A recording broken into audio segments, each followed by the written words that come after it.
Hello there, everybody, and welcome back to the Real Bros Podcast. I'm your host, Logan Thomas, and with me, as always, is my most excellent co host, Caden Green.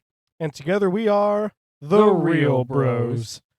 And as if you have listened last week, you know what movie we're talking about Jurassic Park, ladies and gentlemen. Rawr. Doo doo doo. Yeah, stop. As I say, I did a couple notes, That which in my notes, awesome soundtrack is like an entire page. I just like it's that important. I had to put it like a half a page worth of font right there. Um, yeah, we're talking about Jurassic Park. the original one. Yes, the original Jurassic Park. This movie means so much to me. I know it means a lot to you. Um, 'Cause the I am a big dinosaur fan. Even if I'm not a big nerd of them, I love dinosaurs. yeah, like just the idea of dinosaurs is fun. Oh, I mean, like, absolutely. even though there are so many crappy dinosaur movies out there, but like when you get an idea for a good dinosaur movie, it's awesome. Oh, absolutely. um, I know this wasn't a first watch for either of us. No. So, what are your connections to this Jurassic Park? Like, what is your history with it? Because I know some of since we're in like the second half of the season, these movies mean a lot more to us than the others have. Yes. What is your reasoning for having this? Like, what is your connection to this movie? So my connection with this movie is I never actually originally watched them in order. Mhm. But the movie I ended up watching a lot from this franchise when I was younger was Jurassic Park 3. Well, you gotta admit that was like the one that came out when we were kids. Yeah. And then I think out of all the Jurassic Park movies, the only one I haven't seen is 2 Mm. or either 2 or Secret Islands, whatever it was. It's the Lost World. It's Lost World. it's number 2.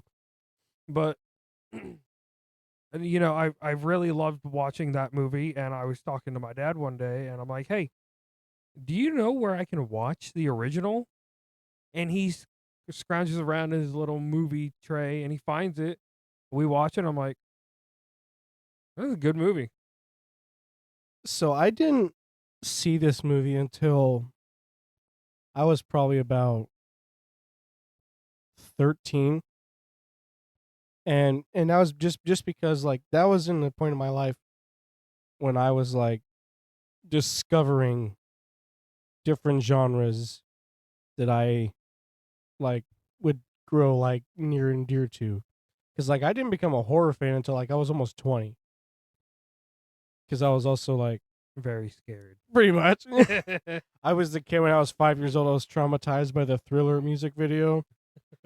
I was like, oh my god, zombies are real. I can't watch that after dark. Um, but no, that changed real fast as soon as I became a 20-year-old. Not really. Yeah, no, not really. I'm still scared of the dark. um, but no. So like, pretty much all the kids in school were like, "Dude, this new Jurassic World's coming out, man. This is gonna be like the movie of the year." And I was just like, "Yeah, it doesn't look scary at all." And then one of my guys were, and like a group of my friends at the time were like, "Man, I'm gonna rewatch all these. It's gonna be awesome." And I was like, "Man, I'm kind of interested now." And so like I did what any 14, 15-year-old would do. I hopped on YouTube and watched a completely unsponsored version of the movie. It was like so like on the screen it was like a gigantic poster of the movie and in the little corner of the screen was the movie with a watercolor on top of the movie. Oh, so it was like horrible quality. It was horrible quality. I got everything I needed to from that, but I was just like, from what I understood and saw, This is amazing. Yeah, doesn't it feel so much better to watch it on a widescreen now Oh yeah. instead of probably a screen no bigger than your thumb? Woo, yeah. And the worst part was I watched it on my phone. Yeah, that's what I mean. On a screen no bigger than your Because thumb. that was before I had my Xbox 360 and I could watch it in my bedroom on my TV in my bedroom. So like literally mom and dad would just walk by my room and I just had my phone like up to my face. They're like, "What are you doing?" "I'm watching Jurassic Park. Leave me alone." So yeah, that was my history. And ever since then, like I went to school the next day, I was like, dude, this movie changed me, man. Like I am not the guy you saw yesterday. Oh yes, dinosaurs have that big of an impact on people. Yes. And then like that weekend, I was like, "Hey, grandma, you go to Walmart?" She's like, "What for?" It's like, "Just trust me." $15 later, I had the entire Jurassic Park trilogy, and we had binged the entire thing over a 10-hour period. Jeez. And I was like, "This is my heart and soul now." And like nothing had captured me than that way, like Star Wars and Indiana Jones had, because I watched Indiana Jones first, and like originally I was like, I'm never gonna be into Star Wars, like that's nerdy. I don't really like that. Lies. Yeah. Well, like the funniest thing was I didn't get into Star Wars until I had read the novelizations of the movies. Right.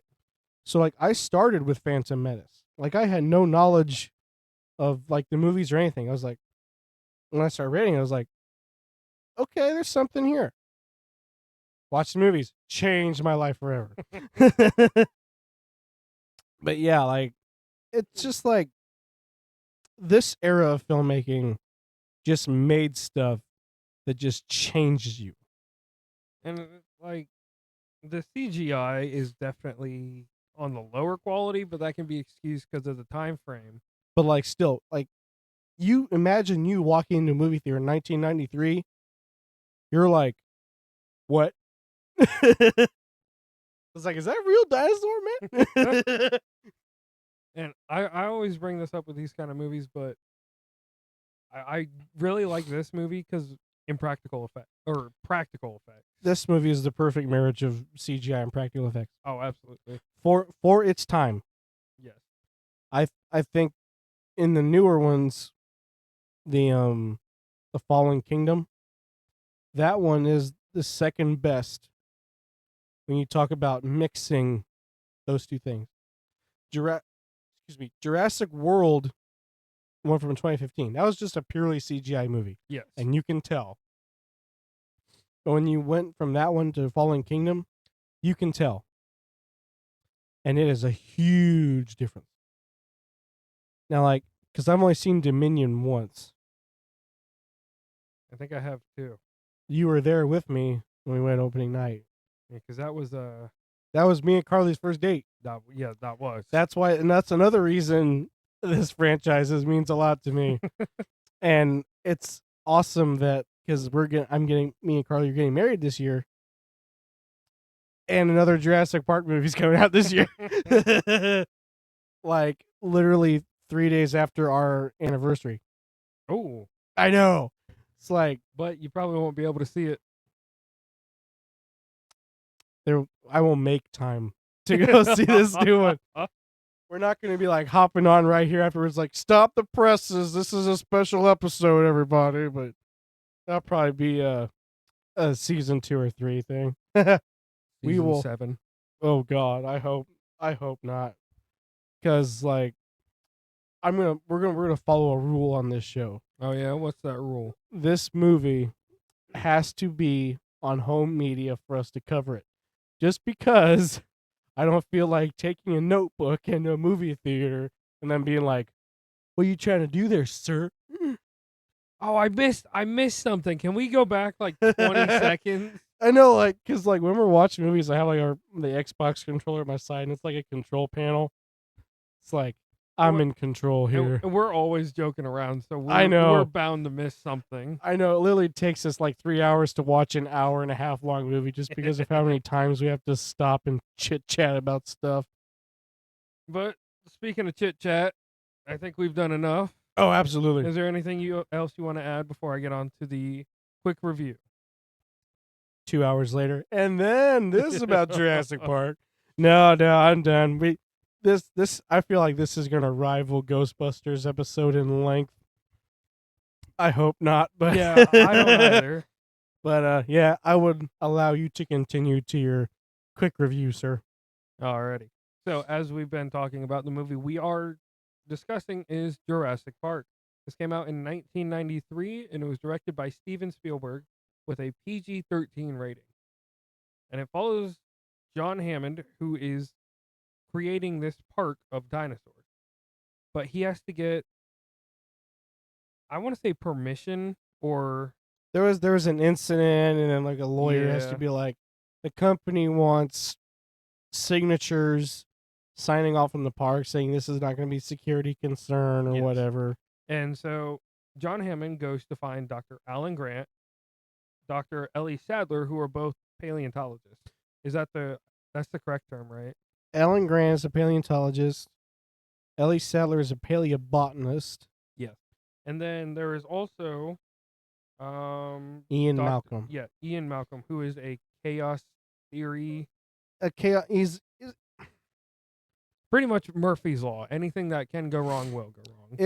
it essentially studies both Murphy's Law and the butterfly effect, and just throwing in immense mathematical equations like Yes. how to achieve those different. Yeah, But I love the way John Hammond mentions it. It's extreme number crunching. yeah, pretty much. But he gets these three together to try and sign off on the park, and wouldn't you know it, in these kind of movies, something bad goes wrong, and all the dinosaurs are able to get out of their enclosures and just wreak havoc on this island. And at this point, it's just kind of survive and get off.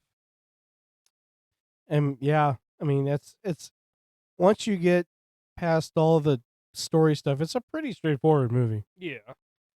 You can very easily just turn this movie on and just turn your brain off. If you haven't figured that out, we say that for a lot of the movies we've discussed so far. That's because we picked a lot of simple movies for this season. Simple. Quote unquote. Next 5 episodes is just purely Avatar stuff. Oh, no. You want to go simple? We're going simple, man. Avatar 1 and 2 next week. Not. That'll be season 5. When we're seasoned enough to want to take on a movie with more than 10 characters. Yeah, maybe one too many. Yeah. But one too many? but that is all I have to add for the quick review. Is there anything you want to add? Just go see this movie. I would consider this a timeless classic. Oh, of course. Because like I feel like this, I don't want to say it reinvigorated the monster movie, No, I wouldn't go that far. but like it definitely brought it back to like the public spotlight. Cuz like this took the monster movie and the blockbuster that Steven Spielberg is known for creating, and like created like a monster blockbuster. Right. Because like at this point the only real monster movies was like Jaws and the Toho Godzilla movies. Which even those were kind of limited.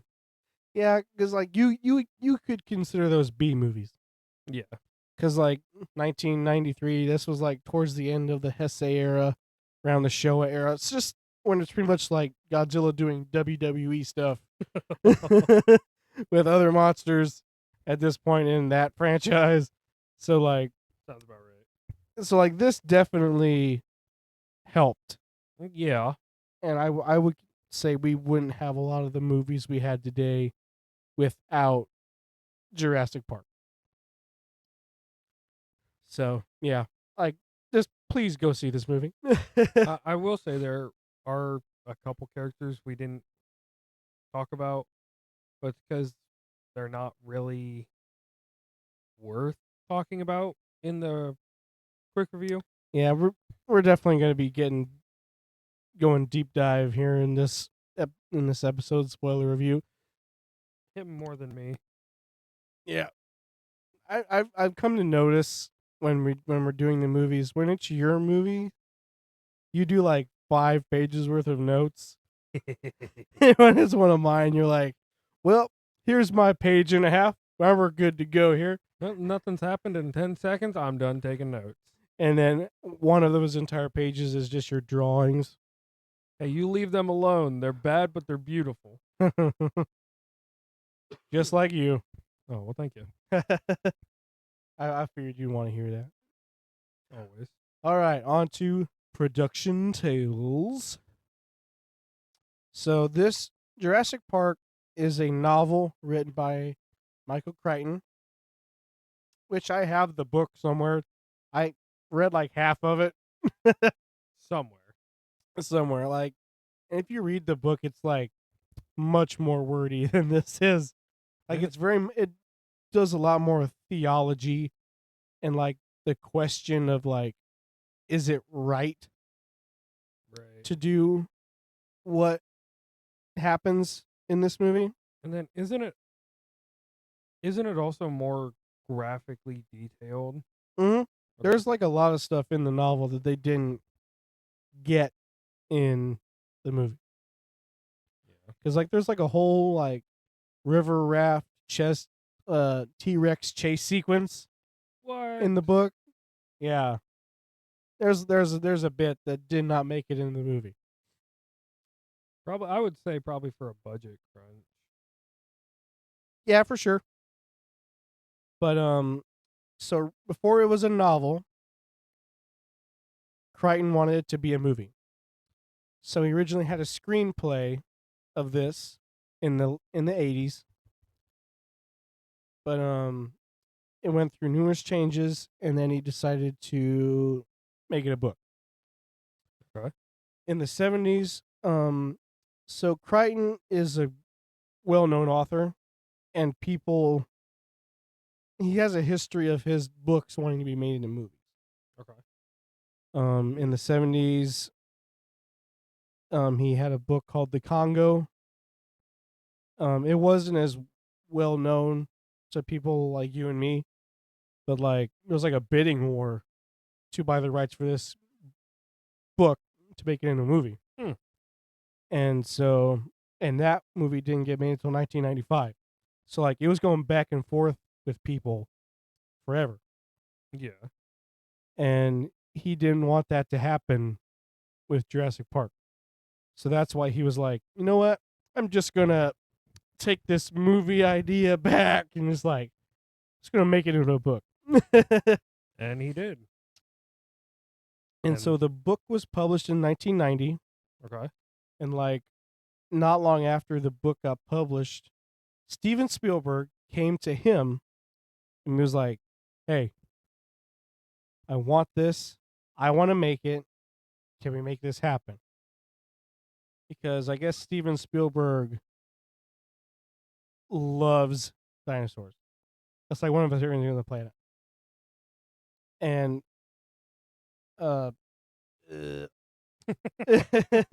brain fog. Pretty much. So him and Steven Spielberg were like, well, maybe we'll see what happens, that kind of thing. Warner Brothers got involved.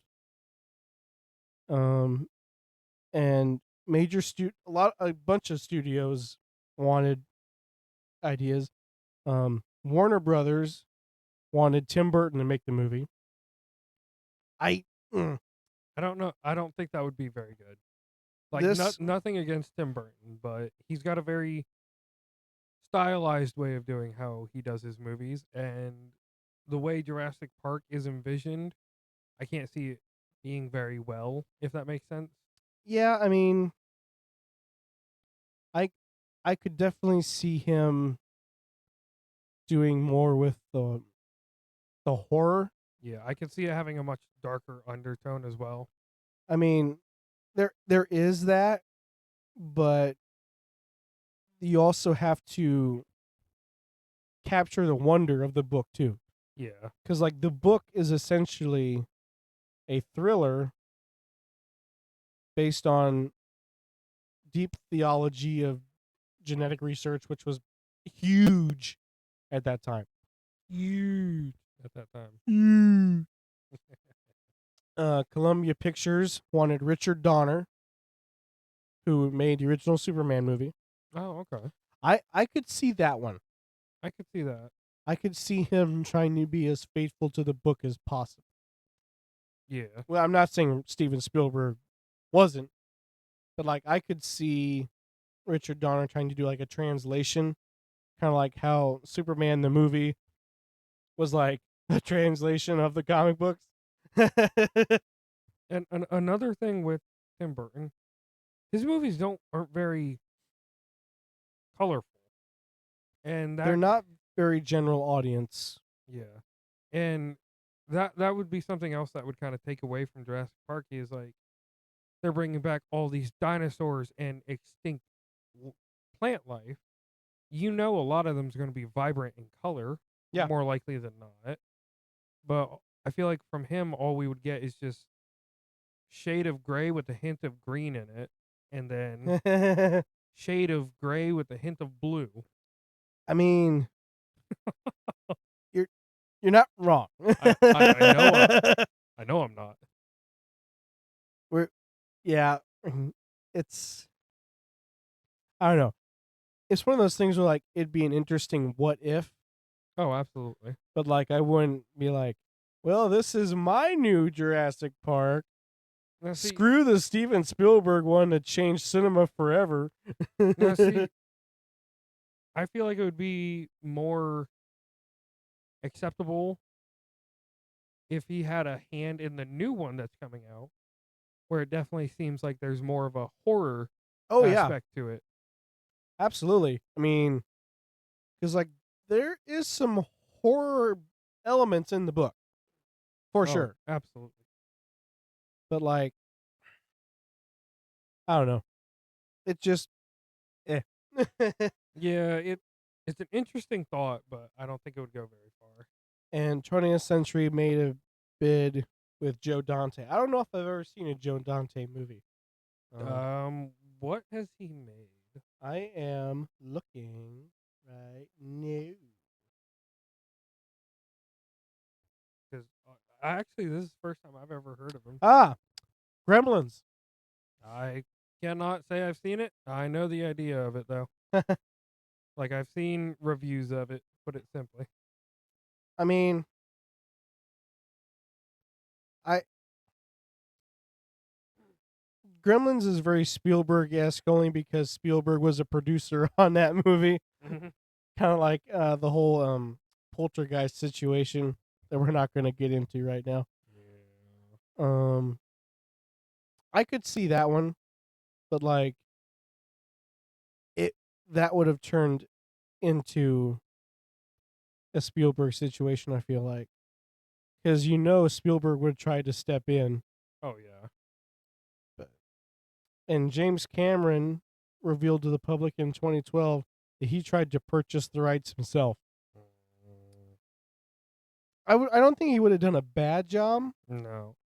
And see that's the problem. Is like the movie comes out and it's like you can only envision it that one way. Oh, absolutely. But it's like I don't know. Like if you were to tell me, oh, Steven Spielberg was supposed to direct Avengers Infinity War, I would have been like, what? That wouldn't make any sense. I mean, I don't think he couldn't do it. It would just probably be a little out of his league. Yeah. Like he's good at ensemble casts, but he's not good at massive ensemble casts. No. Because like Steven Spielberg is good at Steven Spielberg stuff. Hence like why he's one of the greatest filmmakers of all time. But yeah, that's one of the things when you like start to like notice director signatures essentially.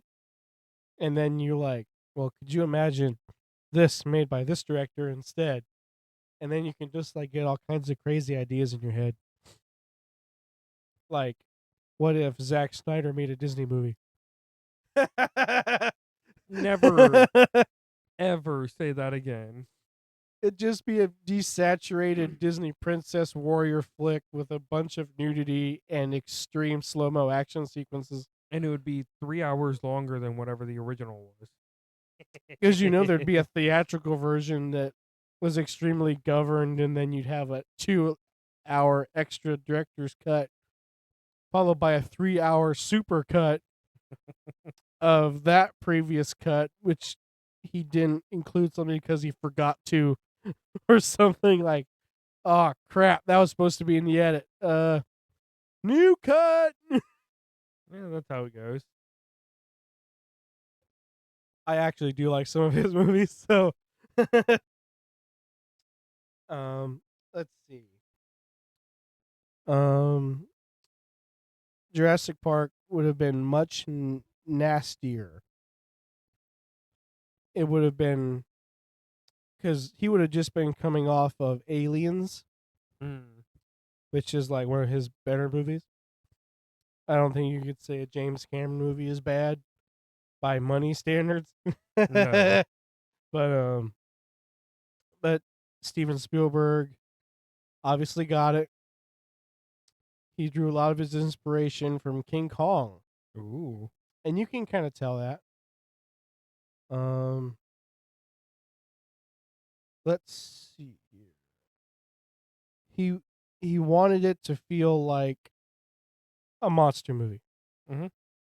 and It you can does. and say it captures that great because like I don't say it captures 50s monster movies.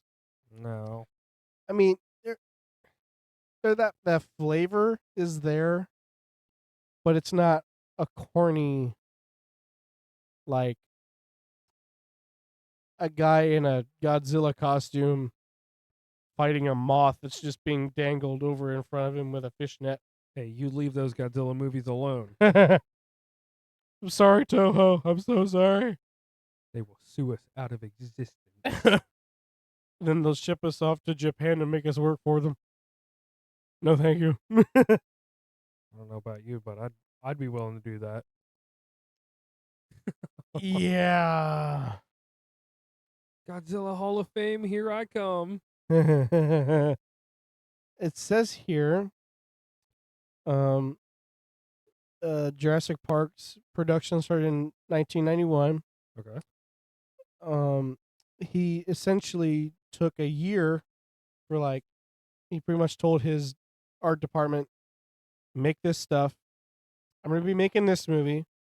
Take that time to get your art and concepts all set up and everything. And he was working on Hook while that happened. Hook. The Robin Williams Peter Pan movie. Oh, okay. I always forget he made that. But after that, it went on an 8-month hiatus because then the art department had to stop and they had to work on a movie called Death Becomes Her. It's I've only seen a couple stuff, but um after completing Hooks, Spielberg went on to do Schindler's List because obviously his art department had to work on this other film.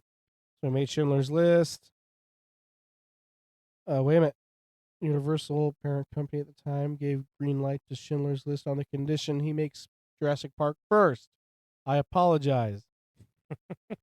I completely read that wrong. I Sounds mean, about right. Get your glasses on. all I have are blue light glasses.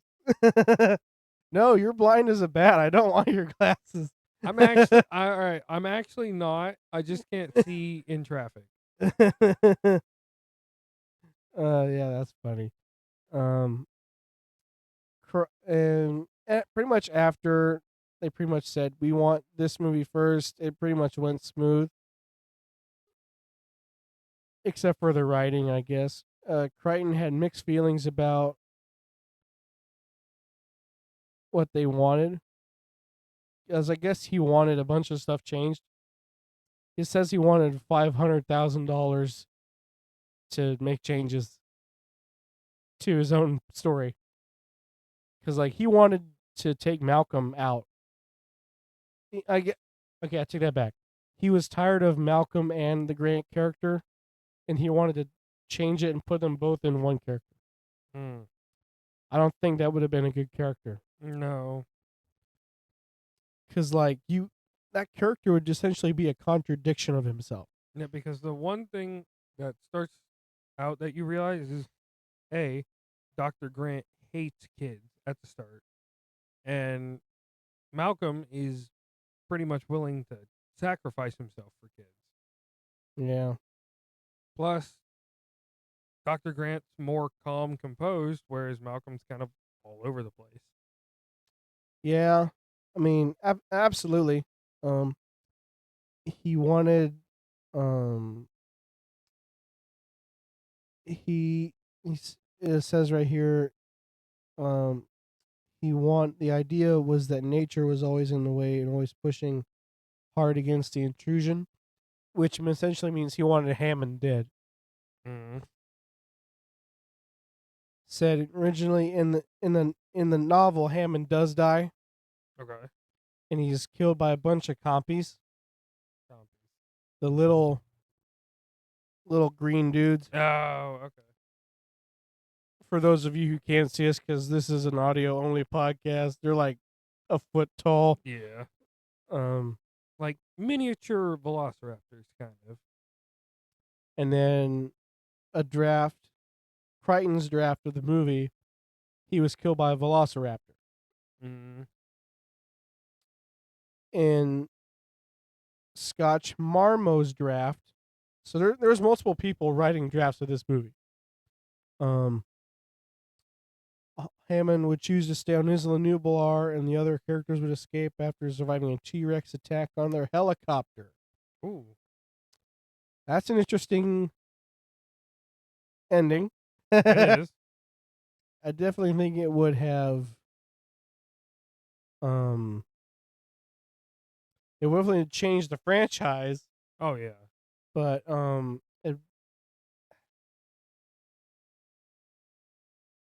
I don't hate it. I don't either. Like I think that would work.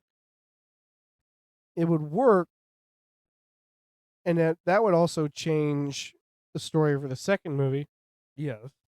because like the second one was a novel too,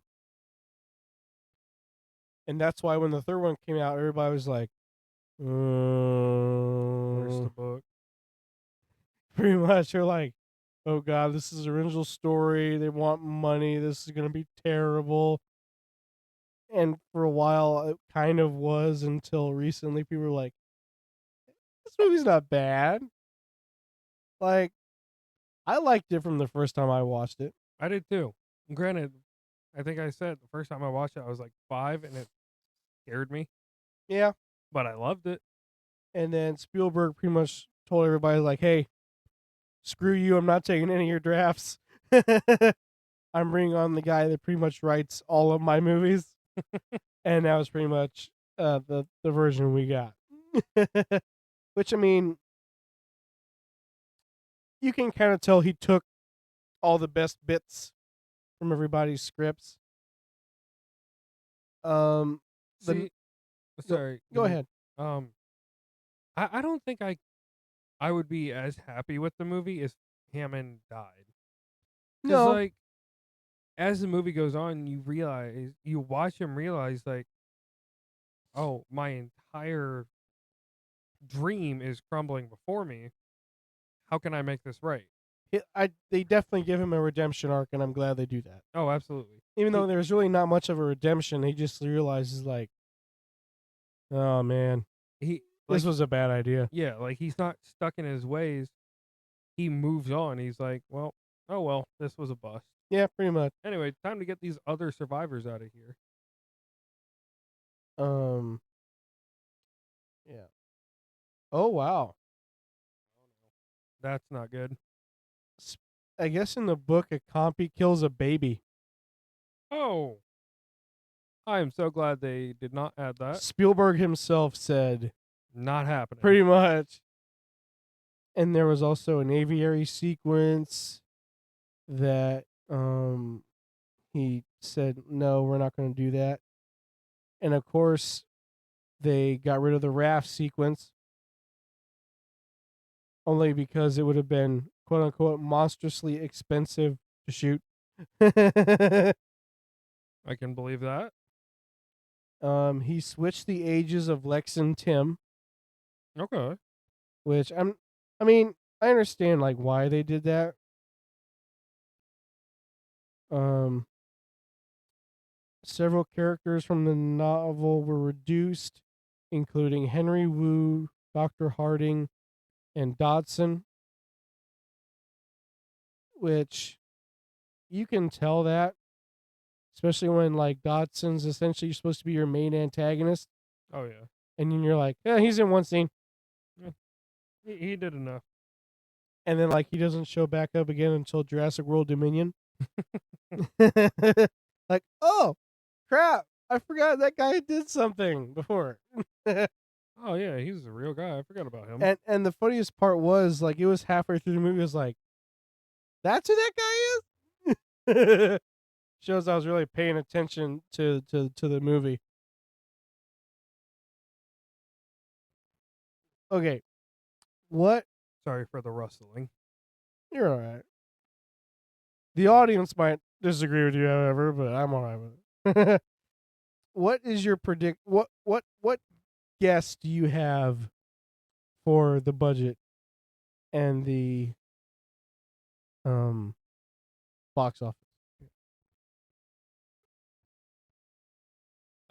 For budget, I'm gonna say 3 million. Did you say 3 million? Is that too high or too low? That is way too low. 300 million. That's too high. 30 million. That's still too low. 60 million. 63 million. All right. And then I'm gonna say around overall they got like 300 million. Way off. $1 million. Worldwide, this movie grossed $1 billion. Oh. It's our first $1 billion box office movie. Oh. Granted, I think this one's been out the longest, right? Yeah. Or wait, did Sleepy Hollow come out first? Sleepy Hollow came out in 1999. Oh, okay. So yeah, this is our oldest movie No. that we've. What's the? Ghostbusters, I think, is the oldest movie we've covered. Sure, have it in my notes. But even still, that's impressive. $1 billion worldwide during its runtime. Yeah. Yeah, that's impressive. Our first $1 billion. Wah, wah, wah, wah, wah. Oh, Ghostbusters, where you at? I know you're in here. Opening weekend. 1984. Yep, that's our oldest Okay. movie. Opening weekend, this movie made $47 million. Ooh. Domestic, it made $407 million. Internationally, this movie made $621 million. This was a titan. Oh, I can see why. Dude. $1.58 billion, man. That's crazy to think about. Because, like, For the time frame too. exactly, like that's why I was saying, like, this is one of the movies that created the blockbuster. Like, this is one of the first $1 billion movies where people are like, that's gonna be the summer event. Everybody's gonna go to see it, And they did. and they loved got their money back. Oh yeah. You know, maybe a little underestimating. I'd say they probably got like 15 times their budget back. I don't do math, so sure. Even though my job requires math, Not good at it'd be all right. it. Are there any other thoughts before we get into our spoiler review? Well, it's a good movie. You should really see it if you haven't already. So stop the podcast. Yep. Hit that little pause button and walk your happy butt over Nearest, It's on Hulu. walk your happy butt over to the nearest movie, to the nearest TV you got. Turn on Hulu, sit down, watch the movie, enjoy it, come back, and we'll be talking about it. And then you can be like the rest of Or, replay this entire podcast over while you watch the movie. us. So that way you can hear us talking over the movie. I mean, you'll get a different experience than the rest of us did, but Oh, yeah, that's the real season 2. We just review all the movies we've done while listening to our own podcast. yeah, that's gonna be a second line over here on OBS where we're playing the actual movie and you're trying to see who you gonna listen to more, the movie or us. It's the ultimate struggle for power. Oh, but I'm sure that won't get us copyrighted or anything like that. in all seriousness, if you have not seen this movie, stop the podcast, go watch it. It's a good watch. Absolutely, it has the Real Bros seal of approval stamp. I'm not agreeing to that. I say the awkward silence proved it enough as it was. All right, if you're ready to get into this, I'm ready to get into this. Shall we do it? I think we're ready. All right, spoiler free territory is gone as of now. So the movie starts with a jungle, and we realize we are on Isla Nublar. I forget how many miles it says off the coast of Costa Rica. It's not really important. It's off the coast of Costa Rica. And there is a forklift carrying a cage that is growling. Always fun. Yeah. And there are people wearing uniforms that say Jurassic Park. They got like tasers. There's an Australian It's cattle prodders. high intensity cattle prodders. Yeah. Yeah. Man, I would love to be one of those workers on their first day. Just, hey, Ma, I got the job. I'm a forklift operator. What's in the cage? I don't know, but it growled at me. And there's like guys with zappy guns. There's an Australian Marlboro manhunter over here. Place is really cool. Everything's electrified, though. Yeah. And we learn obviously there's dinosaurs in this movie if you haven't picked up on that yet. This is a raptor transfer. They're putting a newly bred raptor into the what are they called? Paddocks? Yes. They're putting him in the paddock. Hey, And Ma, I found out what the dinosaur is. it's not good. It's not happy. Not happy. And these guys are actually doing a pretty good procedure of doing this. Yeah, there's I want to say, There's 5 steps to their process of opening this cage. well, not only that, I was going to say there's 10, 15 people. You got the guy who opens the gate. Yes. Which is called the gatekeeper. Call back to Ghostbusters. Shut up. It's not that gatekeeper, it's a different gatekeeper. Shut up.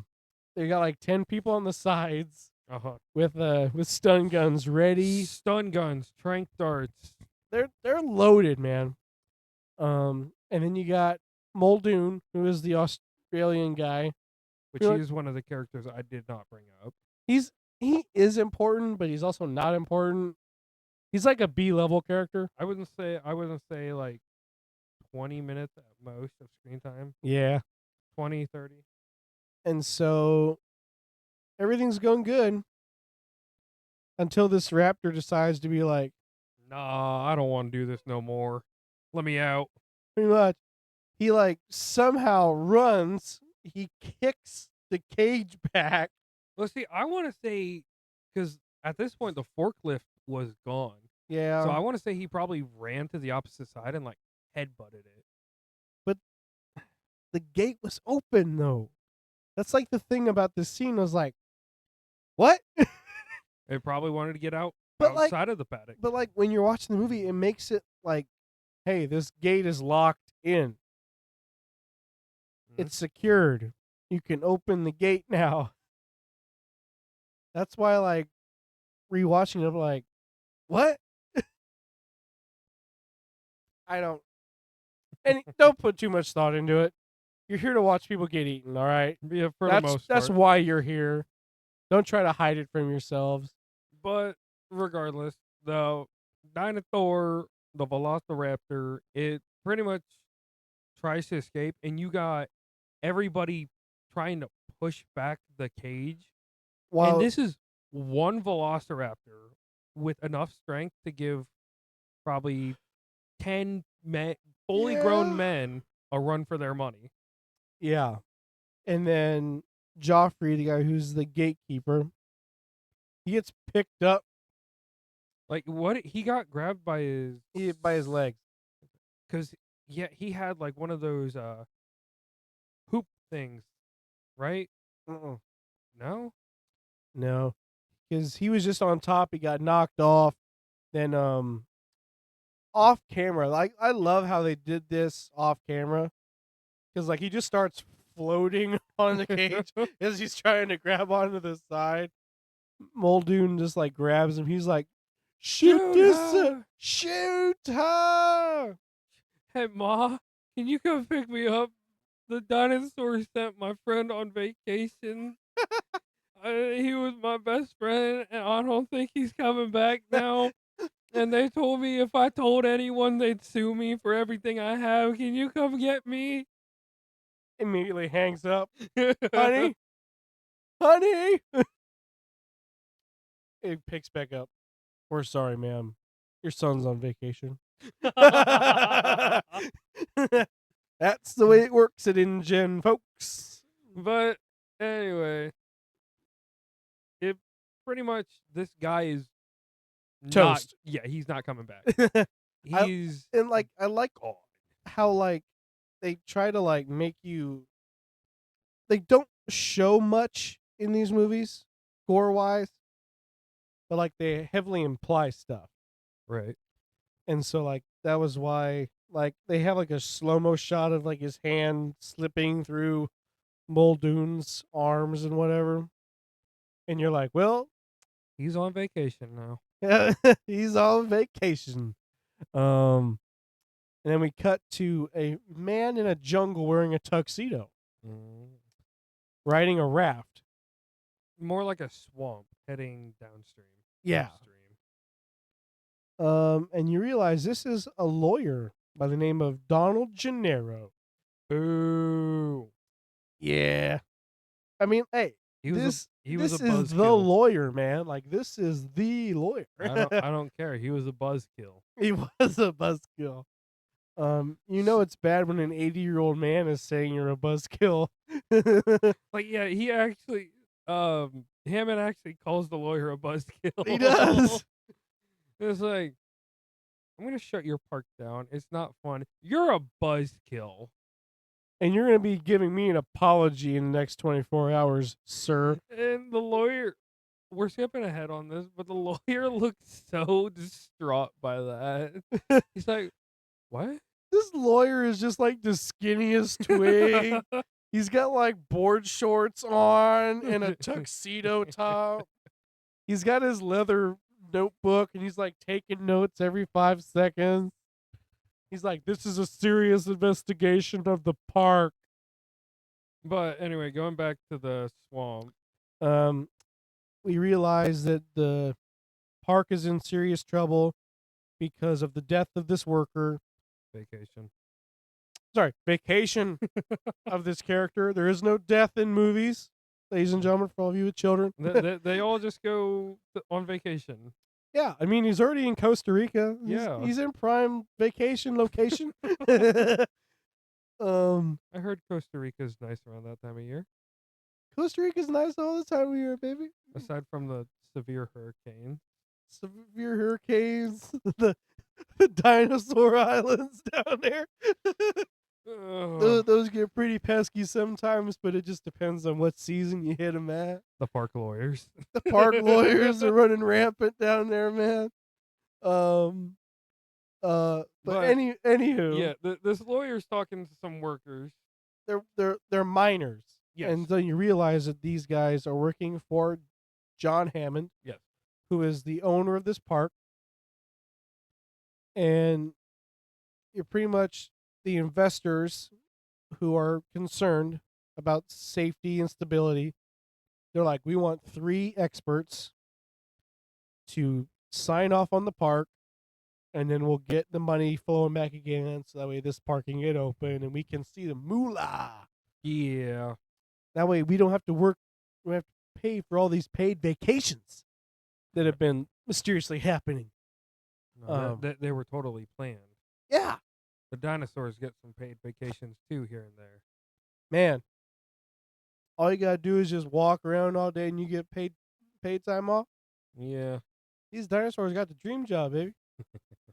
But the scientist that Gennaro got, he's a very trendy chaotician named Ian Malcolm. Yes. Played by the Jeff Goldblum. This movie, he's like, how would you describe him in this movie? Oh, condescending, egotistical, know-it-all. That Lovable. somehow Just lovable, but he's somehow always right. extremely memeable. Given all of these shirtless memes of Jeff Goldblum from this movie, and just him talking about a big pile of dinosaur crap, extremely memeable. Oh, and I'm gonna be honest. I think this was the first ever movie I've seen Jeff Goldblum in. He's in a few movies, but like you have to like look for him. And then the only thing I see him in now is that apartment.com. Oh. What's his name in that? I forget. It's like I think it's still Jeff. no, it's keep talking. I want to find this. Oh, I love all of those ads because it's like, oh, you live in an apartment, but it's not pet friendly.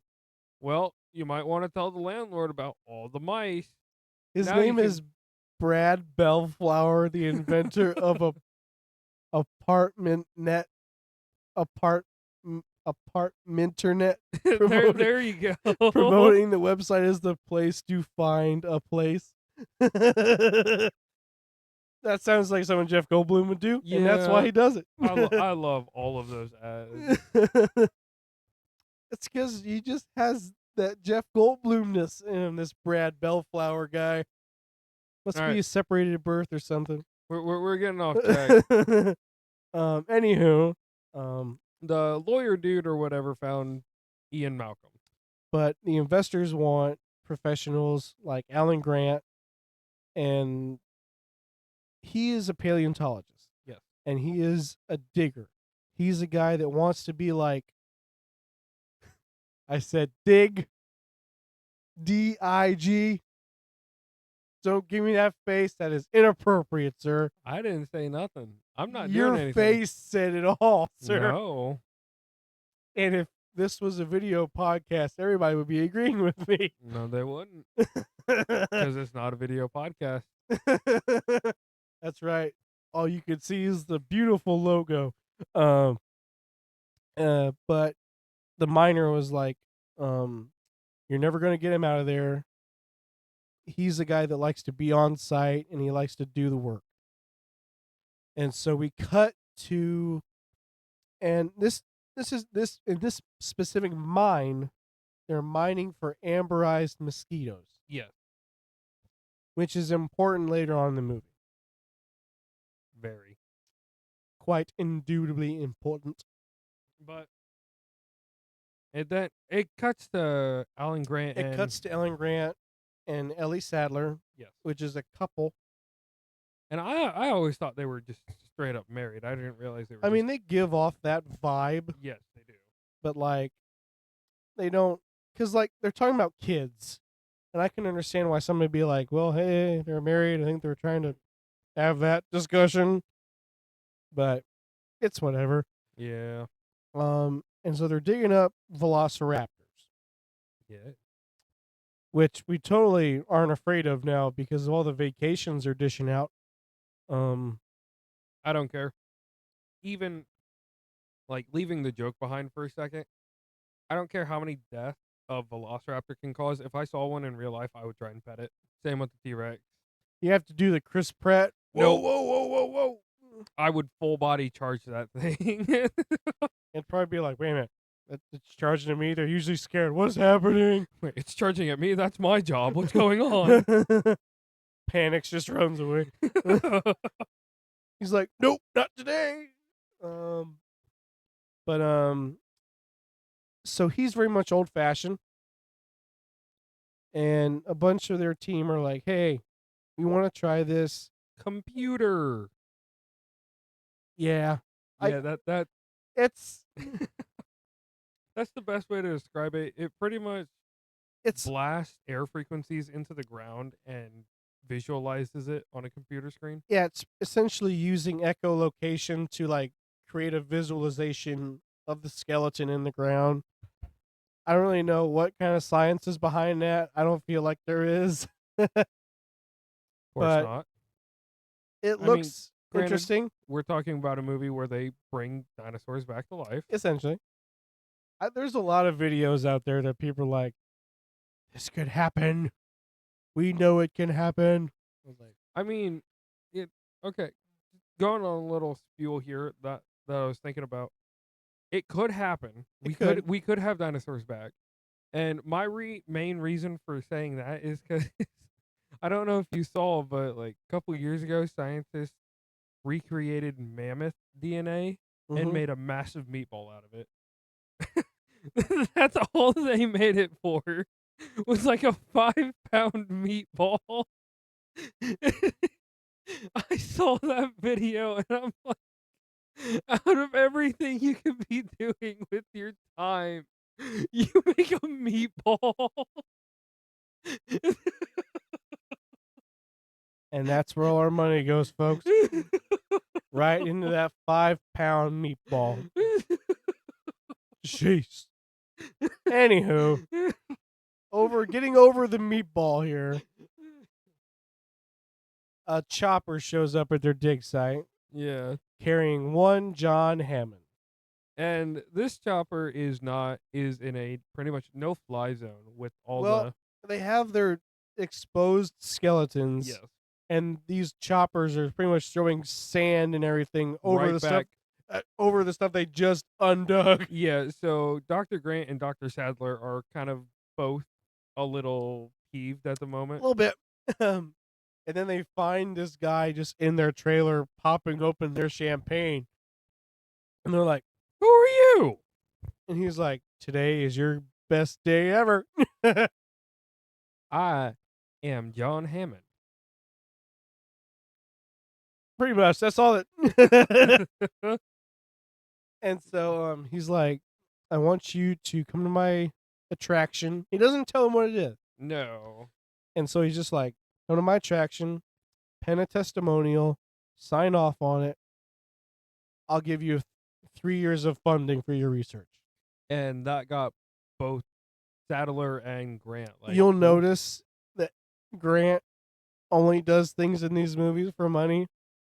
Because that's like the entire basis of Jurassic Park 3, too. If you think about it. Was it? Because, like, they're like, we want you to be our tour guide. What kind of money needs to go on this check for you to say yes, sir? $20 billion. Just enough to cover the insurance in case I get sent on vacation.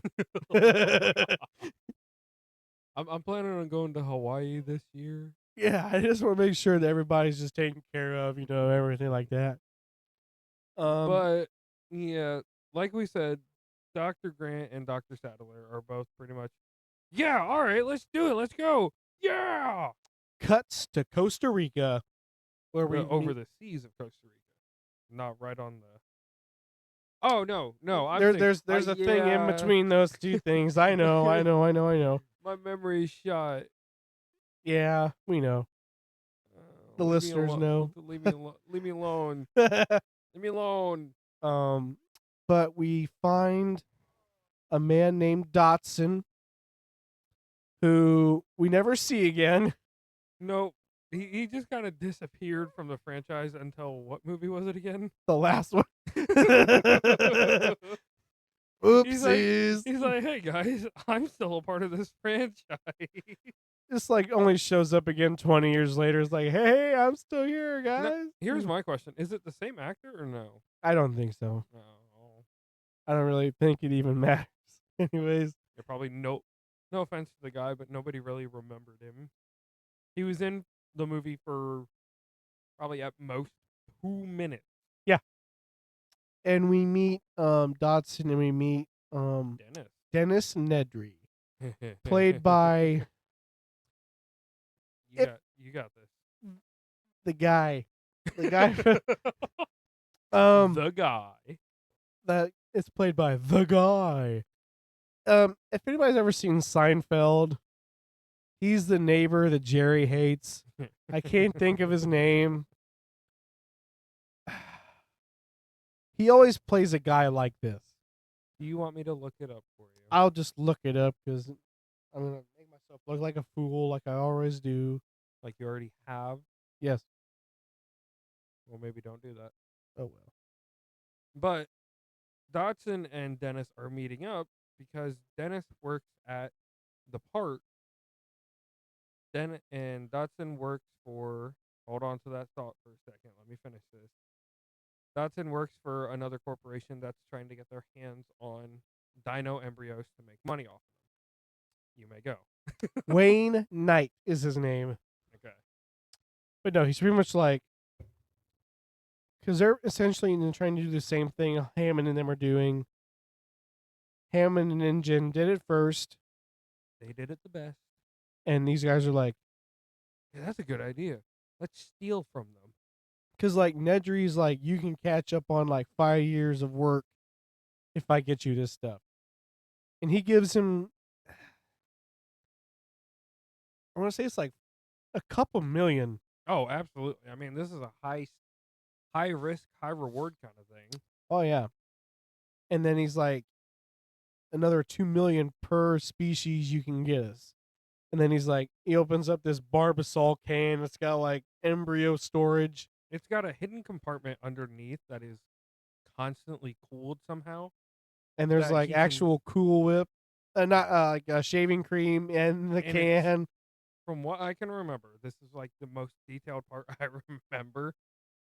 You unscrew the bottom, it pulls out from underneath, and you can expand it there. Mhm. And then you can collapse it back, screw it back in, and it's got like It's like 10 or 12 hours of cooling.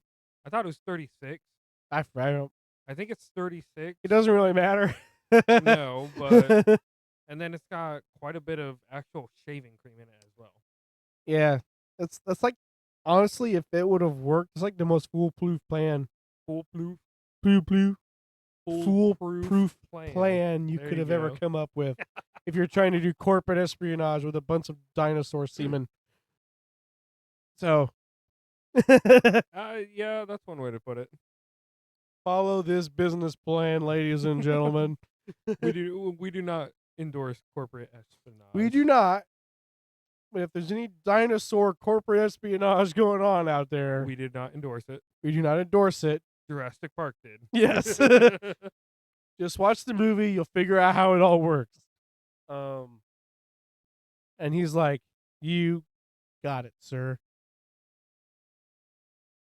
And so then the film cuts to a helicopter flying over Isla Nublar. Isla Nublar.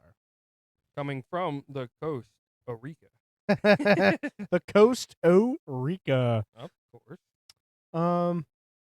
And this is really when we start. This is when we see our first image of InGen.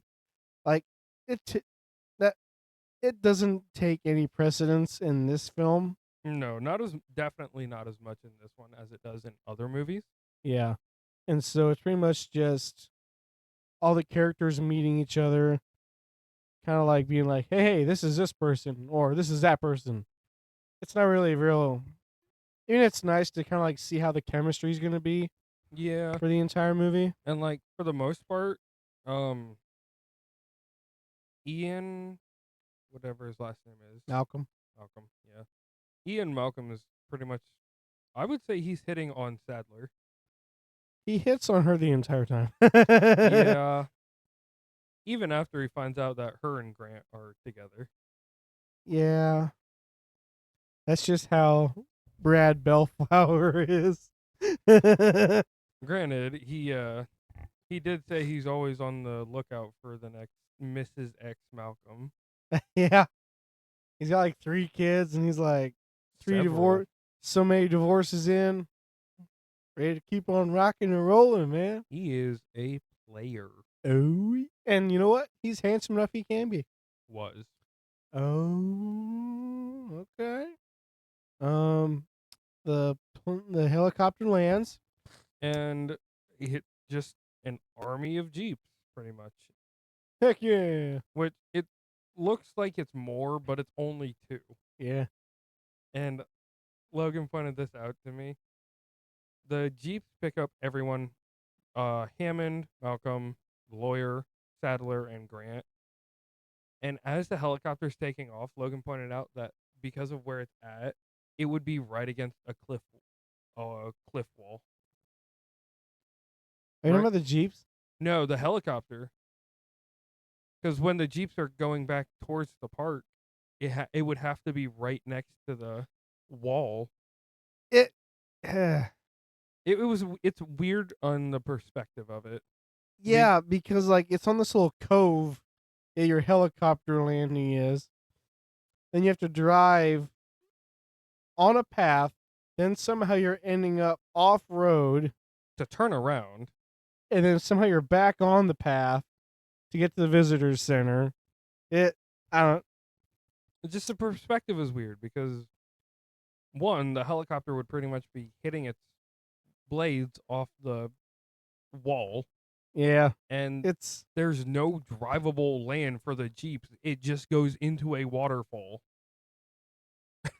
that's why this part of the movie is clearly an ad for Jeep. Come on. Oh yeah, totally. Off road. Sponsor us. Oh. Dude. Definitely don't.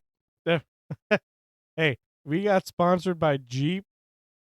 You and I'd each get like a brand new Wrangler or something. Oh, I would love a new car. It would be so nice. It would be so good. I wouldn't have to worry about my vehicle going down the road. Hey, a free brand new Jeep, that's always on the horizon. You know, that's always something to look forward to. Mayhaps for Yeah. you. Eh, mine's old. That's all right. Old? 2015, 10 years old. Anywho, off track. Very off track. The Hammond instructs the Jeeps to stop. And we're like, what's going on, bro? And just as Alan Grant turns his head, he's just like awestruck. And this is like the scene that everybody like sees. This is the scene that most people remember. This is like everybody standing up in the Jeeps like, oh my God, it's a dinosaur. And it's the Brachiosaurus. Spoiler alert for anybody in Fallen Kingdom. Bronchiosaurus. We're not doing that. Stop it. Okay. No, what? I don't know what we're talking about. What? Anyways, this is our first shot of CGI. And looking back on it now, it's questionable. But it's still, back in the day, I can see how it would be so good. Because this won 2 Academy Awards for can, visual effects, and I forget the other one. I can see why. But they're like, how did you do this? And this is when like the whole welcome to Jurassic Park.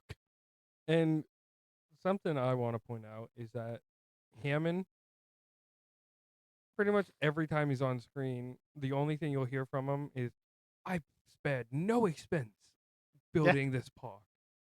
Which makes you think like, how much unfathomable amount of money do you got, sir?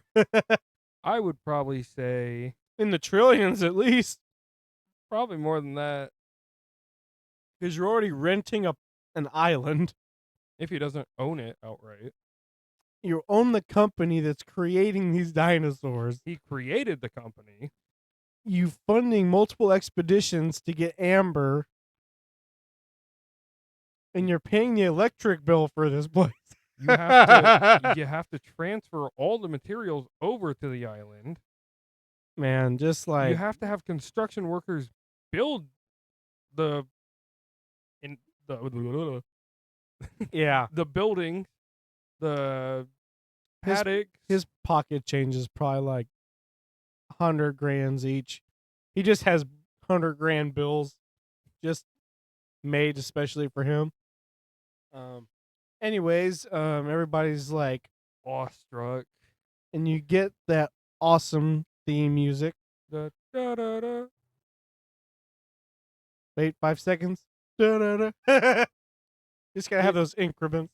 It's the It's the John Williams music. it's the Jurassic Park theme pretty Yeah. much, and this one is, I would say, pretty consistent throughout the entire movie. It's as consistent as all John Williams' other themes are. It's like the only time it really changes is like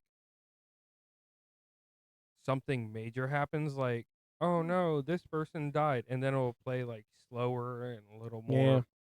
low key. I consider Indiana Jones, Star Wars, and Jurassic Park the John Williams trilogy because it's like his 3 best scores. But anywho, they arrive at the visitor center and they go on the tour, the rough version of the tour, where we meet Mr. DNA, in which we learn that the dinosaurs are back from blood of mosquitoes. That were trapped in amber from around the time of the dinosaurs. And that's how they're getting the DNA strands, and that they're like there's massive holes in the gene sequences, and they have to use frog DNA to make it complete. Remember that part. It is very important, I promise you. What was I remember? I was thinking of a meme. Foreshadowing. Just foreshadowing, just popping up over somebody's head. But then they meet the scientists. Yeah, and isn't he consistent throughout the movies? Yeah. Okay. And we learn that all the animals are female because they engineered them that way, so there's no chance of breeding in the Reproduction. wild. Yes. And so Malcolm is troubled by this, and he's like, life Finds a way. And everybody's like, what are you saying? Honestly, it what they did, the doctor or the scientist, was really smart. Because I would hate to be one of them, or like a field op going out take count of the velociraptors, being like, all right, all 12 are present. Who are you? Just check you off on my book. I'm gonna be on my way. Hey boss, there's a 13th velociraptor there, and it just stared at me. What? Kill it? Shoot it? All right. All right, we're back down to 12. Now you hear the pop, and you realize the person who picks up the phone again is a velociraptor. Did you get him? Oh my god, they're answering the phones. Did you get? Oh, okay. Yeah. All right, come back. We'll get you your vacation hours. Clever girl. But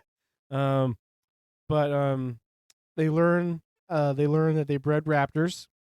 Always Clearly. fun. Always fun. And Grant is obviously intrigued, and they have to feed the raptors with a crane, and they lower this bull into this paddock, and like all you hear is, and then you just see like The entire crane starts shaking. yeah, And two things. One, we forgot to mention that they watched a velociraptor hatch. oh yeah, sorry. And two, what we also didn't mention about the velociraptors is the one that they introduced at the beginning of the movie was bigger than the rest. He was smarter and that's stronger. Right. Like, I can't remember when it comes in, but I know It's like right after what we're talking about. the Australian man's like, they've been picking off parts of the fence to try and find a weak spot, and it all started when we introduced that new raptor.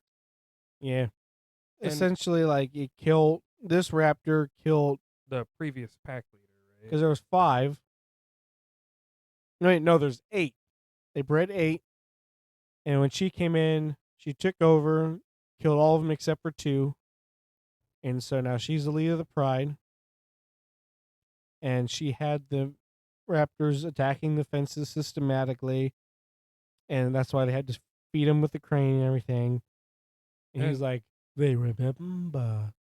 and this kind of makes me wonder: do you think that Velociraptor had anything to do with Bluey or Blue? No, You don't think? I I think that would be a bit of a stretch.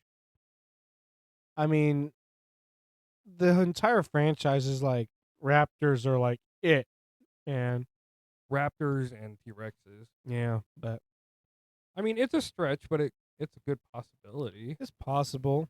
But That's my headcanon. I like to think that Velociraptor is some kind of descendant or Bluey. Blue. Is it Bluey or Blue? it's Blue. It's Blue? Okay. Bluey is an animated dog. I know. It's a cartoon dog. And I don't know why I keep saying Bluey. um, but so they're sat down to dinner before they go out in the park, and they have essentially theological discussions.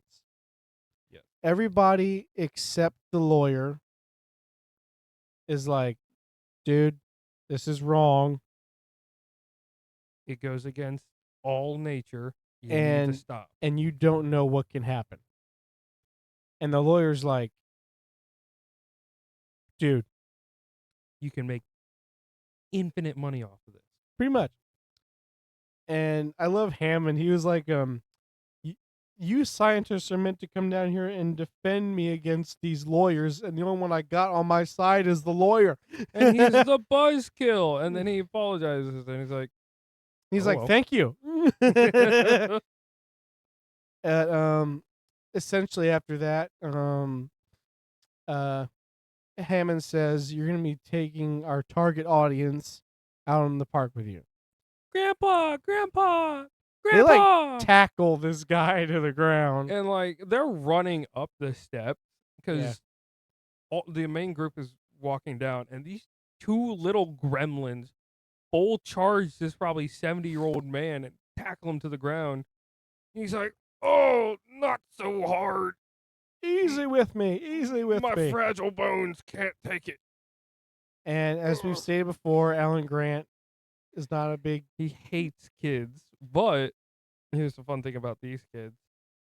It's a older sister, younger brother. Mhm. The younger brother has pretty much read Alan Grant's book, which we didn't mention. Yeah, it's Front- not really important. It's just like a throwaway thing they say. But this kid has read Alan Grant's book front and back several times, and he's like a super fan. And he's like trying to read the book to him essentially, and Alan Grant's like, which car you planning on driving in?" The He's- one you're in. And he's like, "Okay, get in." And he just slams the door shut in the kid's face, and he goes in the other car. And And we learn that the cars are on like this track, which, by the way, he has such a gripe about this. I didn't even notice it until this rewatch of the movie. So to give you a little explanation, the supposed track cars are electric powered. Yes, there's no And- drivers, and they run on this like little metal rail in the Yes. middle of the path. Like the old toy sets that you Mhm. could get. But Logan, you can go ahead with your Anyways. problem. There is nothing underneath those cars to indicate that that's what's keeping them on this rail, man. And it's like, And then if you play the Lego Jurassic World video game, there is. there is. And it's like, you can't even say electro, like it's some kind of magnetism mechanic, because there's actual divots in the track where a metal bar would Yeah. be. Like, because, like, and spoiler alert, obviously one of the cars gets flipped over in later scene. And there's, like, nothing there. It's just a car. Yeah. But then, like, you have to think about it. So like at that point, the cars are turned around and they have to return to this area. How do they turn around? Because they drove through there already. Then there's no like, back it up, Terry. Just there ain't no. It's a Yeah. Jeep. It's not even a Jeep. It's a Ford Explorer. Meant for off-roading without the off-road. Oh Lord. Yeah, Just meant for roading. I just had to get that rant out there because like after I noticed it, I paused the movie and I was like, dude, we gotta talk about this. Like, my mind is broken. There's a flaw in this fantastic movie, and I hate it. It's like, is that the first time you've noticed It, that? it was because I was even just like thinking about it. It's like, wait a minute, what? Anyways, they set out on the tour. Yeah, and they stop at like certain attractions. And what was the dinosaur that was made up for this movie called? The Dilophosaurus. And it pretty much is like one of those spitting iguanas. Like Yeah. its head frills come out and it spits at you, but the spit is actually a black toxin. It's a black venomous toxin that Causes almost instant paralysis and and blindness. it causes blindness and eventually paralysis, Mm. allowing it to eat at its leisure. Terrifying, but always fun. Yep. Also, I hate the way they made the actual spit look because it looks like Slime. like glue or slime. Yeah. It's like I don't think that's how spit's supposed to work. It's fake dinosaur, bro. Yeah, that's true. But they don't see any of the Galapagos. No. And by the way, at this point, we have Samuel L. Jackson in the chat Oh yeah, smoking a cigarette like a boss. Like, this guy makes smoking look so cool in this movie. I honestly forget that he's in the movie. I know, right? And like, so like, spoiler alert, he doesn't make it out of the movie. But like, from what I understand, he had like a huge chase sequence lined up in like the a- book, right? Or for the like movie? for this movie. They had like Okay. a set built and everything. Oh yeah. And then a storm came along and just like destroyed the entire set. And they're like, We well, don't have time to we don't remake have it. the money for this, so you're just gonna die off screen now. Sorry. Which is really funny because the main thing that happens in the movie that causes everything to go wrong is a storm. Yeah, it's a little like, hey man, easy. We didn't plan this. But anyways, we're back on the tour, and Their next target is the T-Rex. Yes. And they're at the T-Rex paddock, and they're like, and so they're not seeing anything. This paddock is huge, by the way. Oh, absolutely. That's another thing we're gonna be griping about a little bit, but we'll get to that later. And everything just kind of seems to be going all over as well. Yeah, Like the paddock doesn't make sense. In one scene, it's just a fence that's electrified. In another scene, it's it's like like- a 30-foot drop. well, yeah, but also that it's a cement wall with fence on top of it. Yeah, that paddock makes no sense whatsoever. Anywho, But we ignore it. It's funny. But Samuel Jackson is like, we're gonna tempt this Rex, man. And so they just raise a goat on a platform, and the girl's like, what's gonna happen to the goat? And then the lawyer's like, what's wrong, kid? You never had lamb chops? I'm actually a vegetarian. And the kid's like, and then the boy, his name is Tim, is like, awesome. And unfortunately, the T-Rex is just, no, I don't want to do it. Like the goat like lays down and is like taunts him, is like, come get me, bro. And it doesn't happen.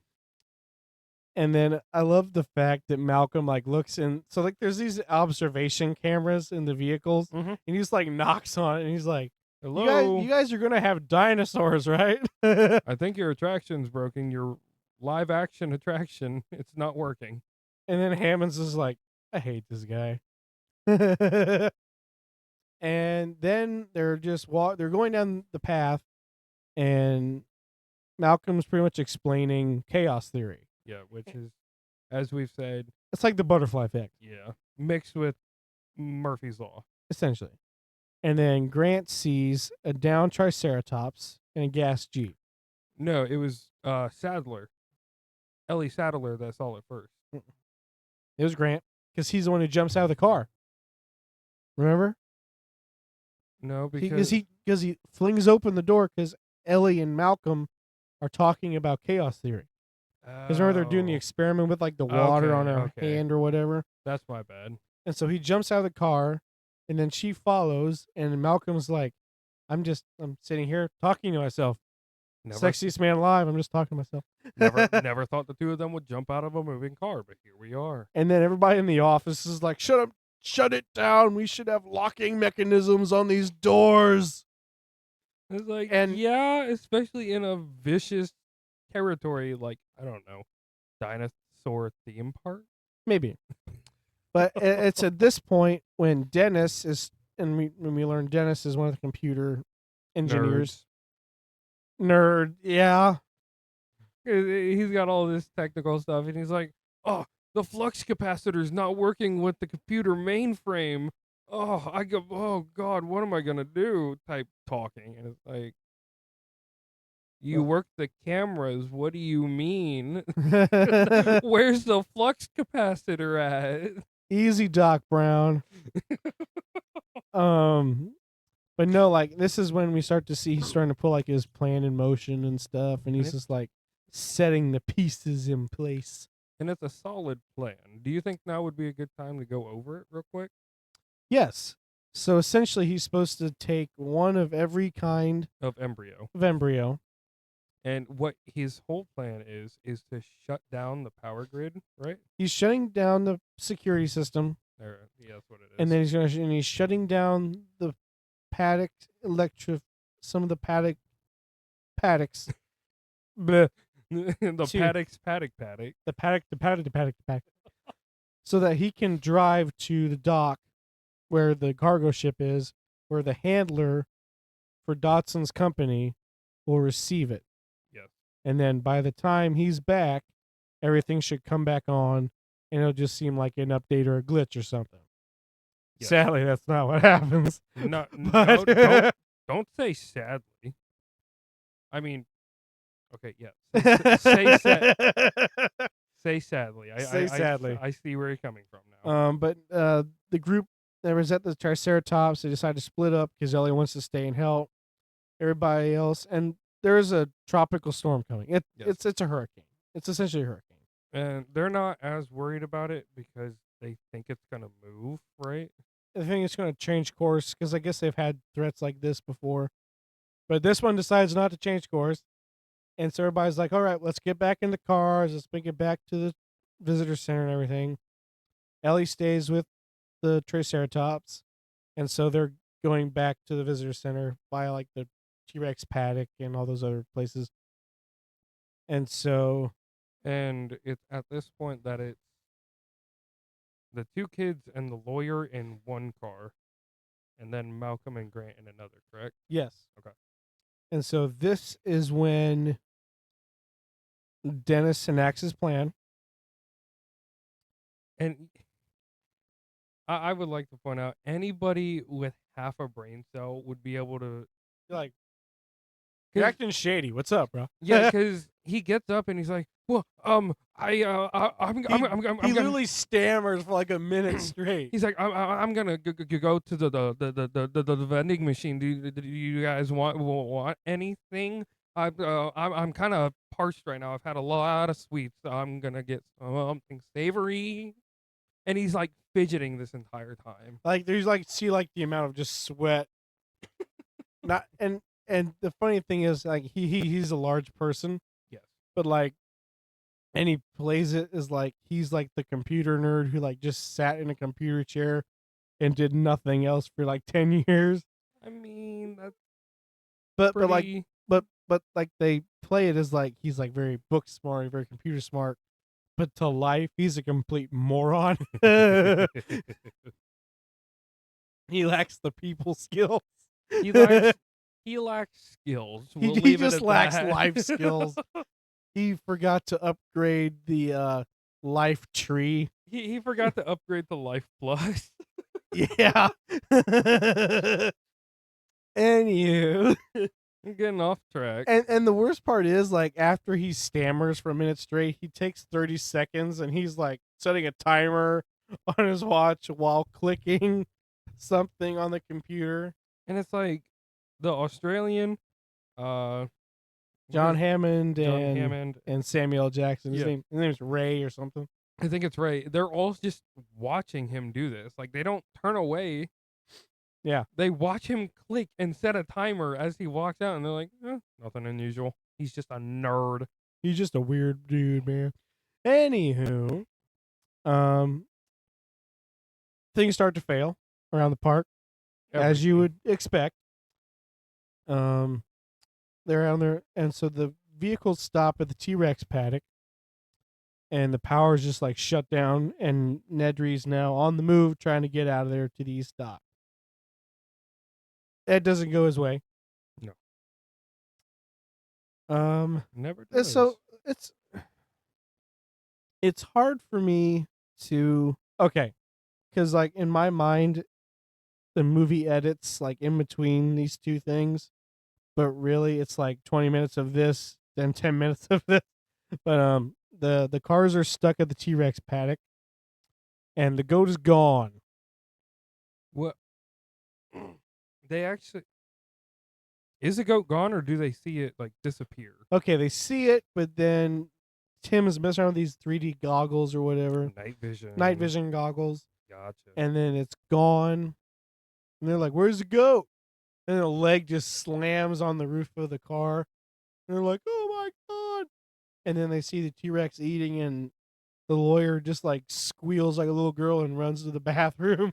Yeah, because don't we see like from a T-Rex point of view where it's like slowly reaching for the fence or something? Yeah, and that's Sure. how he knows like the electricity's shut off. And that would terrify me. Oh yeah, absolutely. Just knowing that it's smart enough to reach, like do what velociraptors were doing, and then learn when it can go. Just do a little tap and like, "Hey, you live, bro?" Oh, that's 10 million volts of pure electricity. I'm not doing that again. Oh, that's nothing. And I love that Grant and Malcolm are like, "I don't know where he's going." And you gotta go. It's Go. like, they don't even notice the 20-foot tall T-Rex. Guess not.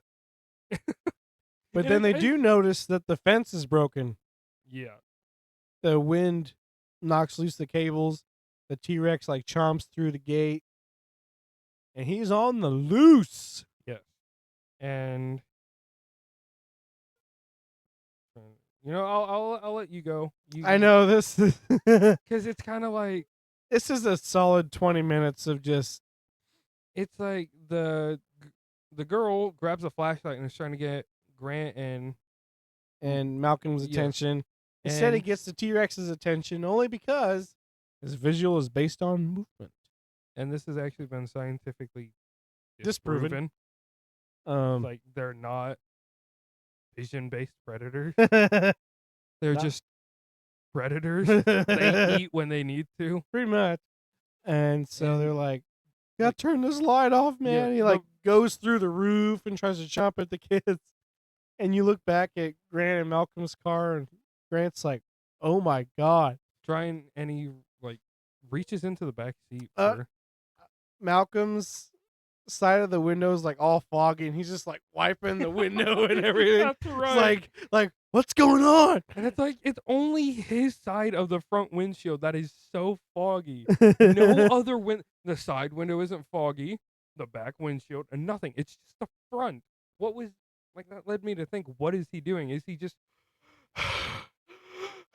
on the windshield the entire He's time? just so hot that it just makes everything steam around him, and then it just turns the same Neil as Alan Grant. There's just nothing. He's hotter than the weather on a I guess. tropical I island. guess. I mean, he is wearing leather pants on a tropical island, I suppose. Yeah, that is true. And he was wearing a full leather jacket. Yeah, that is also true.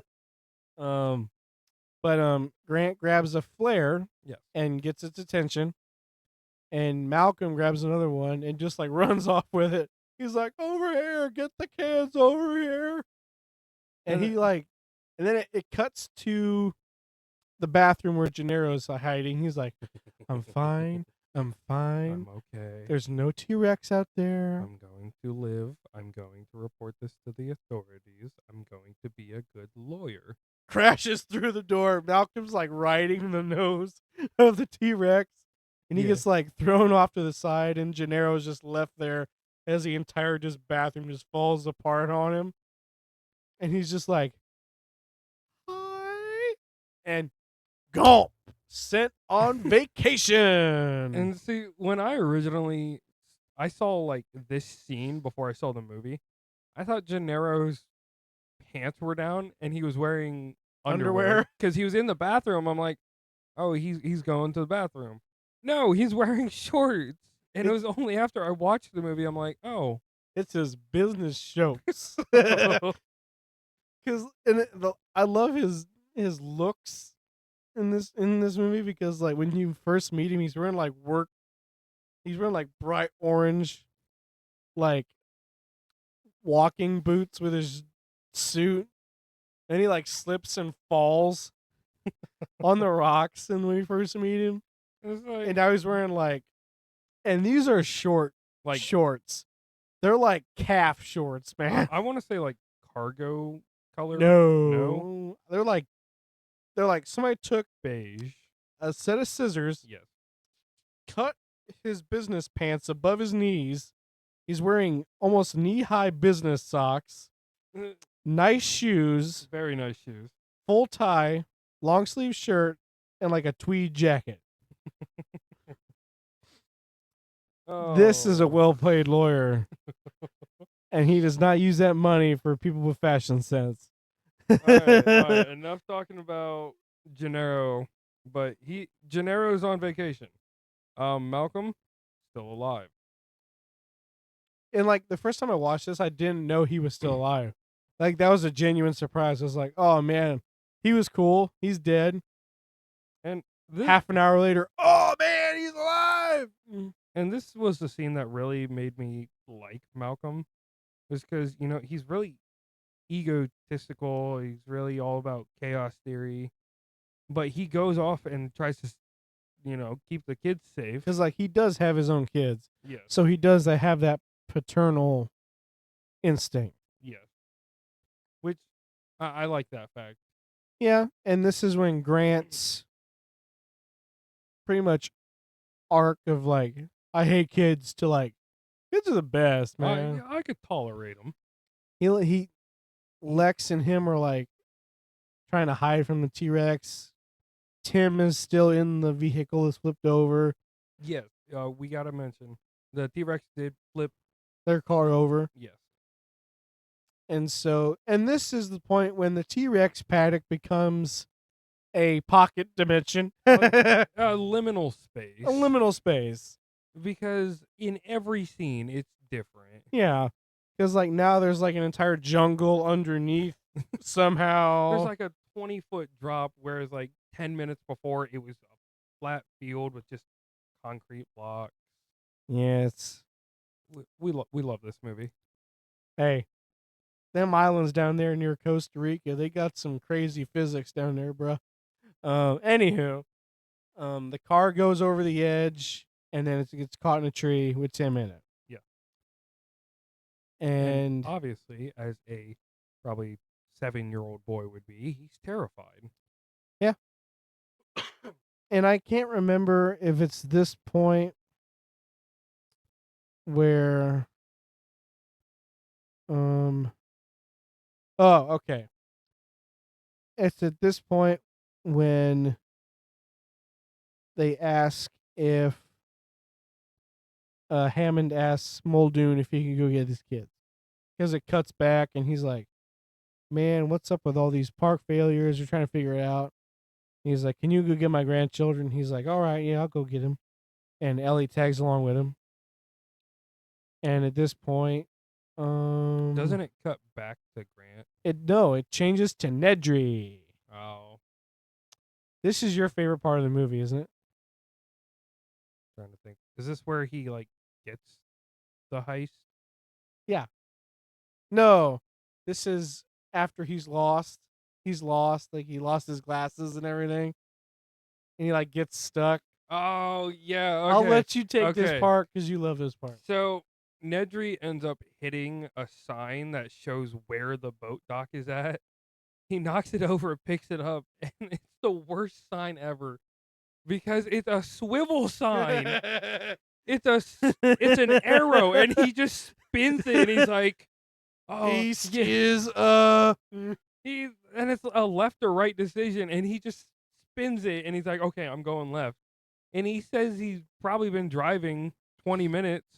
and then he just like goes over like this cliff and he gets stuck on a tree. And so he's kind of freaking out because, well, one, it's like a It's like a miniature waterfall almost. miniature waterfall, and so his Jeep, Yeah.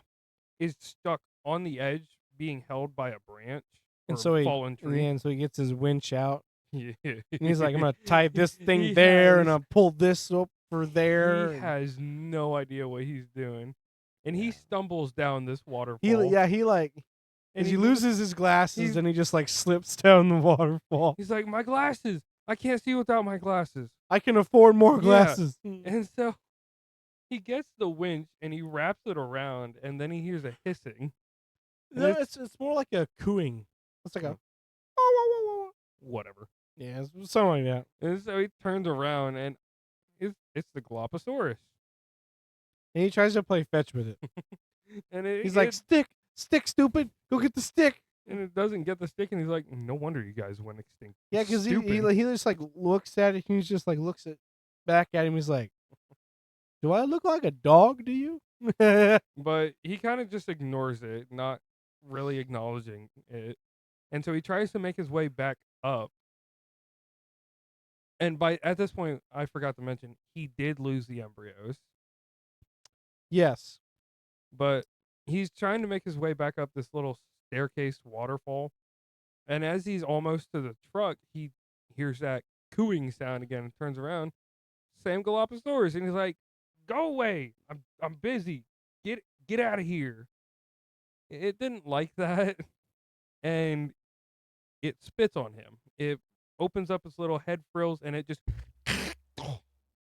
And at first, it just gets on his shirt, and he's like, "What is this?" And he stands up, and it gets him in the eyes, and he's like, "Ah!" it burns. Oh, it burns. And then this is the funniest part. He tries to get in the Jeep. He hits his head like a Looney Tunes cartoon.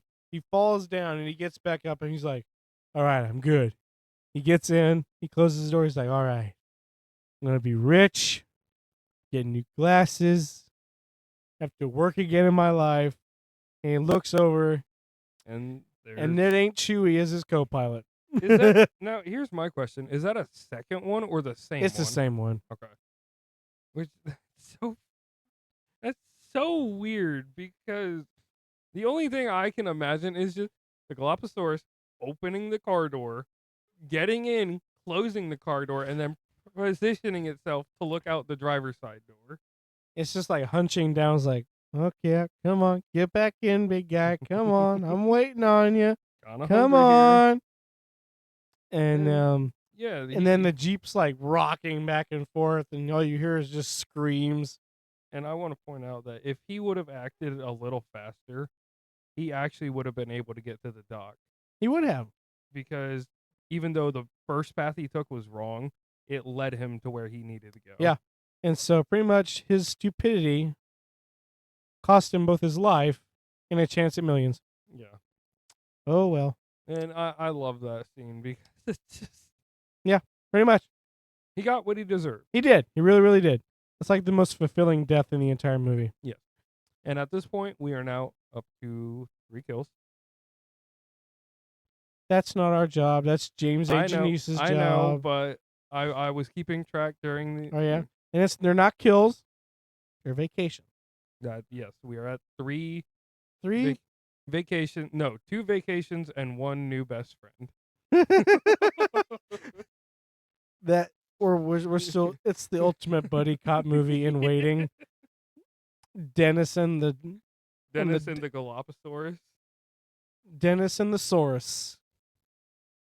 Dinosaurus Alright. coming to a theater near you.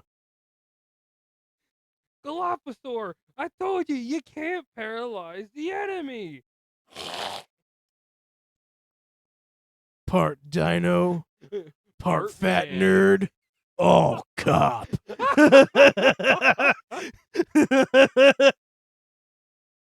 Anywho, as we begin production on Dinosaurus next summer, it goes back to Grant and the kids. And it's at this point that Grant and I can't remember the kids' names. Lex and Tim. It's at this point that Lex and Grant managed to climb down this 20-foot wall. And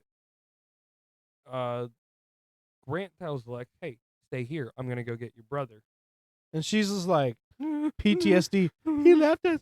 He left us. And he's like, I'm not gonna do that. I ain't no lawyer who's gonna die on a toilet, bro. I'm a man. You know, all things considered, that's a really crappy way to go.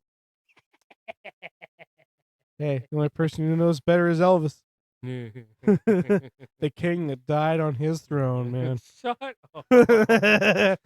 But all right, Grant starts climbing the tree, and he reaches Tim, And he goes to grab for him. He turns the steering wheel on accident, and then his entire thing just turns like this tree drop car chase sequence. Yeah, Pretty much doing what Fast and Furious has been trying to do for the last 5 movies.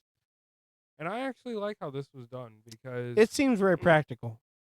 yeah, oh yeah, and it's like Grant and Tim are like maneuvering through all these branches, and every once in a while you see the car get stopped by a bigger branch, just for it to keep going down. And so at this point, they're on the ground. Everybody's fine. Ellie and Muldoon show up. They find Malcolm. He's fine. He put a tourniquet on his wound. He pretty much just got a leg wound. He doesn't really say how he got it, but he got one. I mean, I would assume from getting thrown into a entire building by a T-Rex. Perhaps. That happened to me last summer. It took me a couple months to recover, but I'm fine. Oh, that happened to me yesterday. The T-Rex is still limping. I am a very heavy man. I don't want to have to call Animal control. instead of PETA, it's DETA. Dinosaurs. Instead of whatever that is, however that goes. I don't know. This episode is too long. I know. But you know what? It's quality entertainment right here. Oh, for who? I'm sure there's somebody out there who's going to think this is the most amazing podcast episode ever. Oh, I would love to meet that person. Right? In person. Yeah. Schedule a meetup at at one of our local eateries. All right. Fanboy stuff is not happening here. But Ellie and Australian dude. Muldoon. I hate this scene because they climb down the wall, right? It doesn't say how much time has passed, but the Jeep's got down there too. Grant, Tim, and Lex walk away from the Jeep. Yeah, but I'm losing my mind. I can't remember names. The other two, Ellie and Muldoon just somehow end up down there. Yeah, they did with the Jeep and Malcolm. The Jeep is down in the pen, and Malcolm's just laying there, and you hear the we didn't mention this, but like they created like this. Very unique effect where as something gets closer, the It's like bigger it a is. Yeah, the- and they then use demonstrate water it. ripples, Yeah, they demonstrate it with cups of water. and he's like, "We got to get out of here now, now, now, now." And this turns into a chase sequence, And and yet now we're back on main road despite being in a yeah, T-Rex pen, yeah, and I don't. liminal space. It's a liminal space, man. Jurassic Park is a liminal space. Yes. And Okay. at this point, we cut back to Grant and the kids, and they're like, "Are you hearing all this?" And then they climb a tree, and they see a bunch of brachiosaurs, and they just settle in for the night. And they Bronchosauruses. yes, and we see John and Ellie having like this heart to heart over like why he made this place. And he's like, "I want to give people something new, something real, something genuine." And they're like, "No, this isn't really genuine. You never had control of this place." And he's all like, "We can start over, we can do new." And he's like, "No, it's not worth it." And most old people in movies like this would be like, "No, you're wrong, I'm right. Ha ha ha." I have age and wisdom and And experience. money. Lots of money. What do you have? A paleobiologist degree? That's nothing. But Hammond's actually like, oh yeah, you might be right there, Buster. Might be over my head. And we wake up with the kids and Grant, and the brachiosaurs are eating the leaves off their tree, and And they like go to pet him, and this brachiosaurus sneezes all over Lex, like, and she's just like traumatized, like.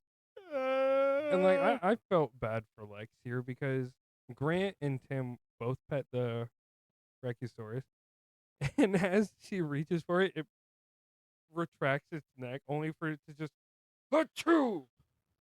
And so they climb down the tree, and they realize they see dino eggs.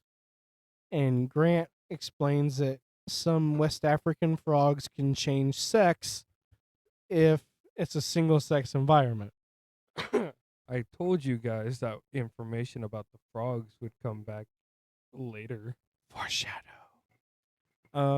But yes, this means that the dinosaurs are changing genders, And breeding in the wild. which is Bad. that little scenario I gave with the field ops, counting the velociraptors. Hey, boss, there's now 27 velociraptors out of 12. What do I do? I'm kind of scared. One of them's holding a pointy stick at me. The other one's holding a telephone, and the other one's wearing a vacation shirt. What does it mean, boss? Am I going on vacation too? Yes. No. The guys, it's been 2 years since the other guys, and it hasn't come back. Oh. But Hammond has instructed the Ray to shut down the computer system in order to be able to start over everything and the hacking and everything that Dennis did. And I don't think we mentioned, but Ray was actively trying to find out or hack back into the hackers. And he just stuff. kept getting a message saying, "No, no, no, you didn't say the magic word." And he's like, "I hate this hacker crap." And He just does Samuel L. Jackson stuff. You know, just. and the way they put it is like, yeah, he could get it back online, but he would have to go through about 2 billion lines of code. Yeah. And he's like, you know what, we'll just factory reset the entire island. And so he does. And they're like, "Well, we got the computer system started back up. I need to go flip on all the breakers. It's on the other end of the compound. I'll go do that, and everything be fine." Which I think that's a dumb decision. Why not just have it in the same room? Exactly. Maybe. Because there's only 3 desks in that room, man. Just saying. There's plenty of space. I mean, oh no, the incubation room is right next door. Okay, that's an even bigger reason to have it next in that same room. Anyway, Ray's offering to go flip on the breaker, And and he so, kind of just goes away. and then it cuts back to Grant and the kids, and they're watching a flock of gallimimus, which is pretty much an ostrich-looking dinosaur. It is a prehistoric ostrich, to put it lightly. And they pretty much have this like nice, neat little chase sequence. It's really kind of neat. Not really of importance. The T-Rex shows back up, it eats one. And then it cuts back to Ellie and them. They're in like a safety bunker now. They're like, dude, it's been a while. We need to go check on him. So Ellie and Muldoon head back out. They learn that the raptors have escaped because the reset shut down all the fences.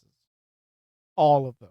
And I would be terrified because, you got this super intelligent raptor controlling the other two, and it's like, hey, we're free. Revenge. It's like Batman. It's like, you don't know, like, is the Batman in here with me, man? I don't know what's happening. And here's something I just thought of. If you're one of their handlers, they're going to remember your face. Yeah. So you're screwed. Pretty much.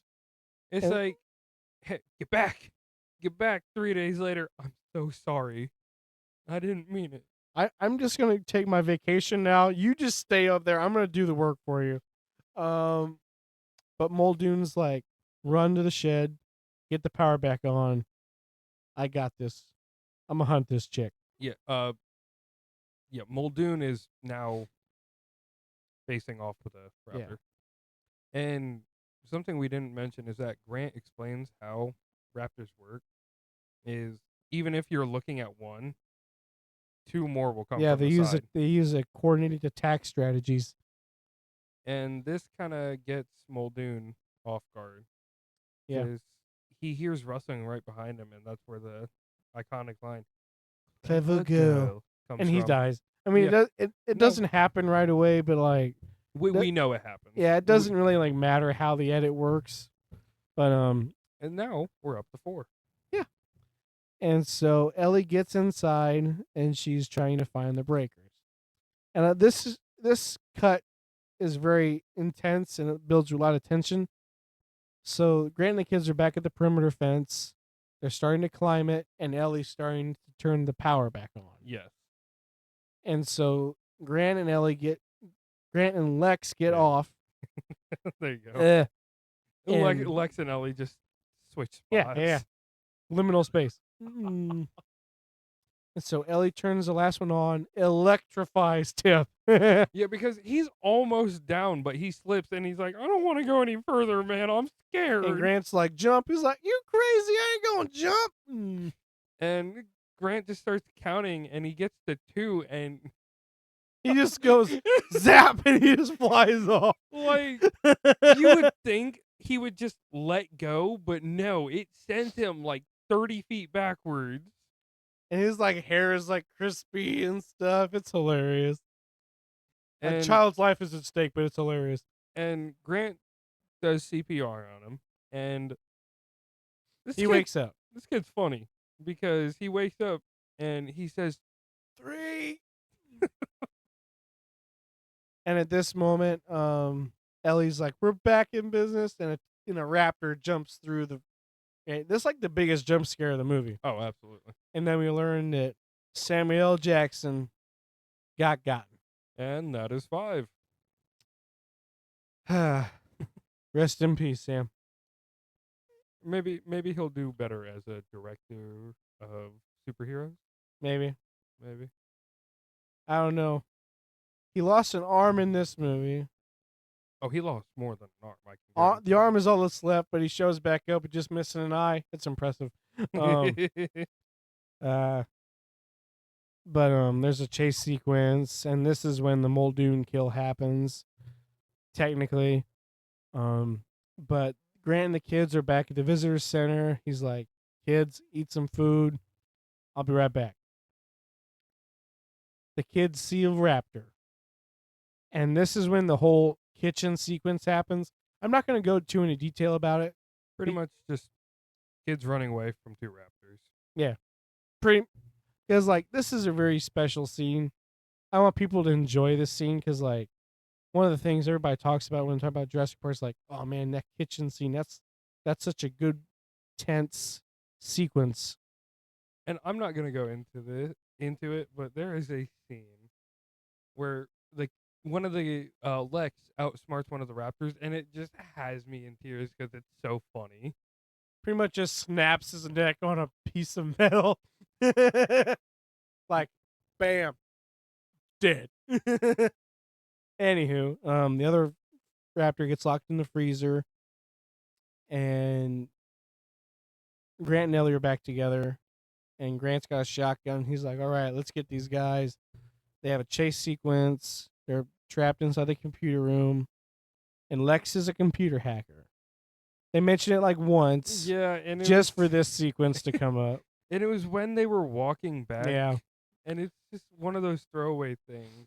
It's like, hey, here's Okay. a little hint for something might happen later. But she boots up the door locks. The phones are working and everything. The raptor's trying to come through the glass.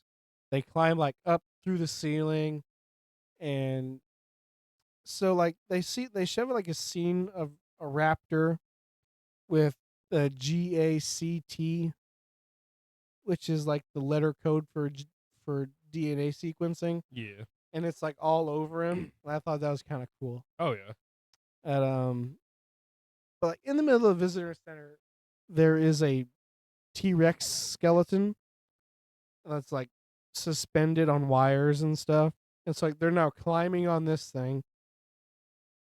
It breaks, and so now they're cornered by the two raptors. And Rexy shows up and becomes the hero of the franchise. Quote unquote hero. Yeah. He wants to eat them more than humans. So And she ends up biting the tail of a raptor that climbed on her and slams her into the model T-Rex. this is the Godzilla WWE stuff. And it's at this point that Hammond pulls up in a track Jeep, is it? Or is it just a regular Jeep? Regular Jeep. And Dr. Grant and everyone else fumbles in, and Grant's like, I don't think I'm going to endorse your part. He's like, neither do I. So they drive off. And I really like this scene because the T-Rex roars triumphantly and And the banner that says "When dinosaurs ruled the earth" kind of falls. Yeah. And That's a good scene. I like that. yeah, and pretty much everybody gets in the helicopter. They're flying off into the sunset. And I brought this up to you. Yes, you did. So like back then, when you wanted aerial shots, you put the camera on a helicopter, and you got the scene. Yes. Nowadays, it's drones. Yes. So these guys are over open ocean, flying off into the sunset, and they have the door on their helicopter shut where they're filming, and you can see the window lines in the camera lens. It gives it a nice effect. It does, but it's so funny to see. And not like, but like once you notice, you're like, yeah, everything else looks so good. mm. You telling me they couldn't open the door just a little bit? Yeah, not just for like 5 seconds right there, especially when you're recording into the sun. Yeah, but that is Jurassic Park. and Caden, what are your final thoughts on this film? It's a dinosaur movie. It's a good dinosaur movie, and I like that the dinosaur movie was good when they did the dinosaur things. But it only takes 2 more movies to get a dino fight. Technically, yeah. Technically, yes. Before that, we had what I would call a grown adult versus a child fight. Yeah. And then we had a T-Rex versus armed militia fight. Yeah. And then we had a dino versus dino fight. Yeah. Just dinos fighting everybody. Yeah. All right. Any other final thoughts? Anything you want to add? please see this movie, It is man. very good. Like, this should just be a must watch for just anybody. They can just like say like, yeah, man, I've seen Jurassic Park. Come on, it's Jurassic Park. It's one of the movies of all time. Yeah, well, it's one of those movies of all time. Come on, it's a Steven Spielberg movie. Come on, It's one of his movies yeah, come on, of all time. yeah, All right. You ready for questions? yes, Yeah, I yeah. am. I knew you forgot about it because you closed your book. I apologize. All right. Well, I will start us off then. Okay. What would you do if dinosaurs were reintroduced into society? Like confined No. or Like Jurassic Park 2 running through the streets. um. I mean, I definitely try to take safety precautions. Oh, of course. But I'm like they did in Jurassic World. Eventually, they got used to it. They got used to each other's existence. Yeah. What about you? I don't know. Try and befriend one of them. Get my hand bit off. Yeah, fair enough. What was your favorite dinosaur in this movie? Oh, see, there's not really a whole lot of variety. Yeah, This is the They don't. first movie. There's not a whole lot of variety. Um, I wish they would have shown the Stegosaurus. That's the second one. Yeah. Probably in the movie, probably Rexy. I have to agree with you. Rexy's the OG, man. She's the icon of the series. Yeah, absolutely. Do Um, you think what they did was right by creating the dinosaurs?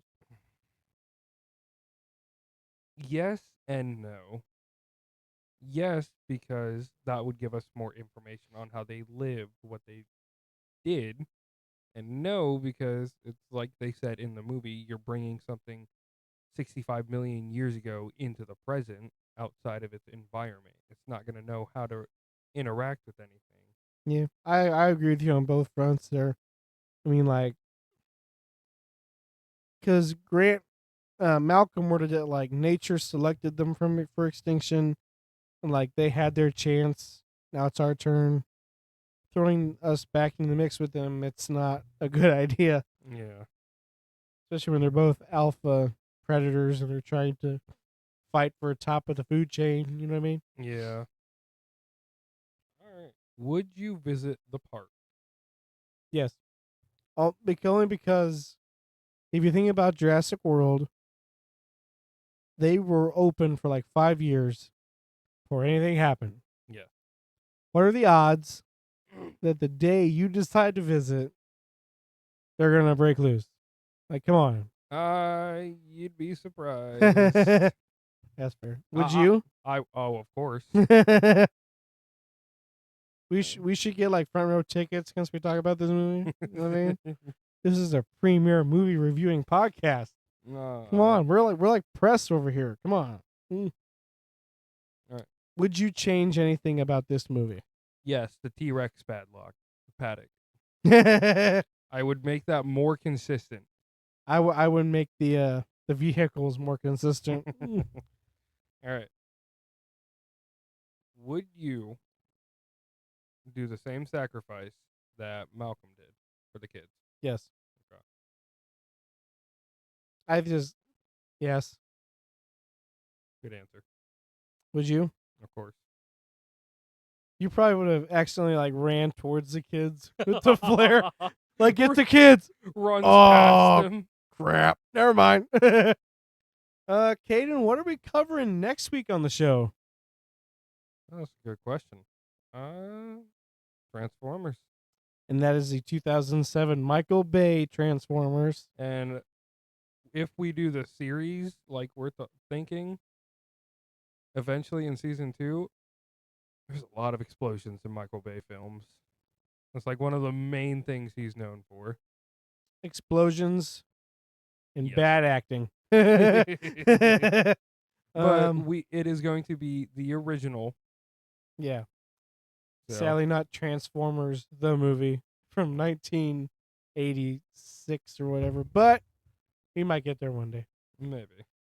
Well, until we see you guys next week, I'm Logan Thomas, I'm Caden Green. and this has been The Real Bros. See you guys later. Roar! Bye-bye. Doo doo doo. See you guys. Have a good one.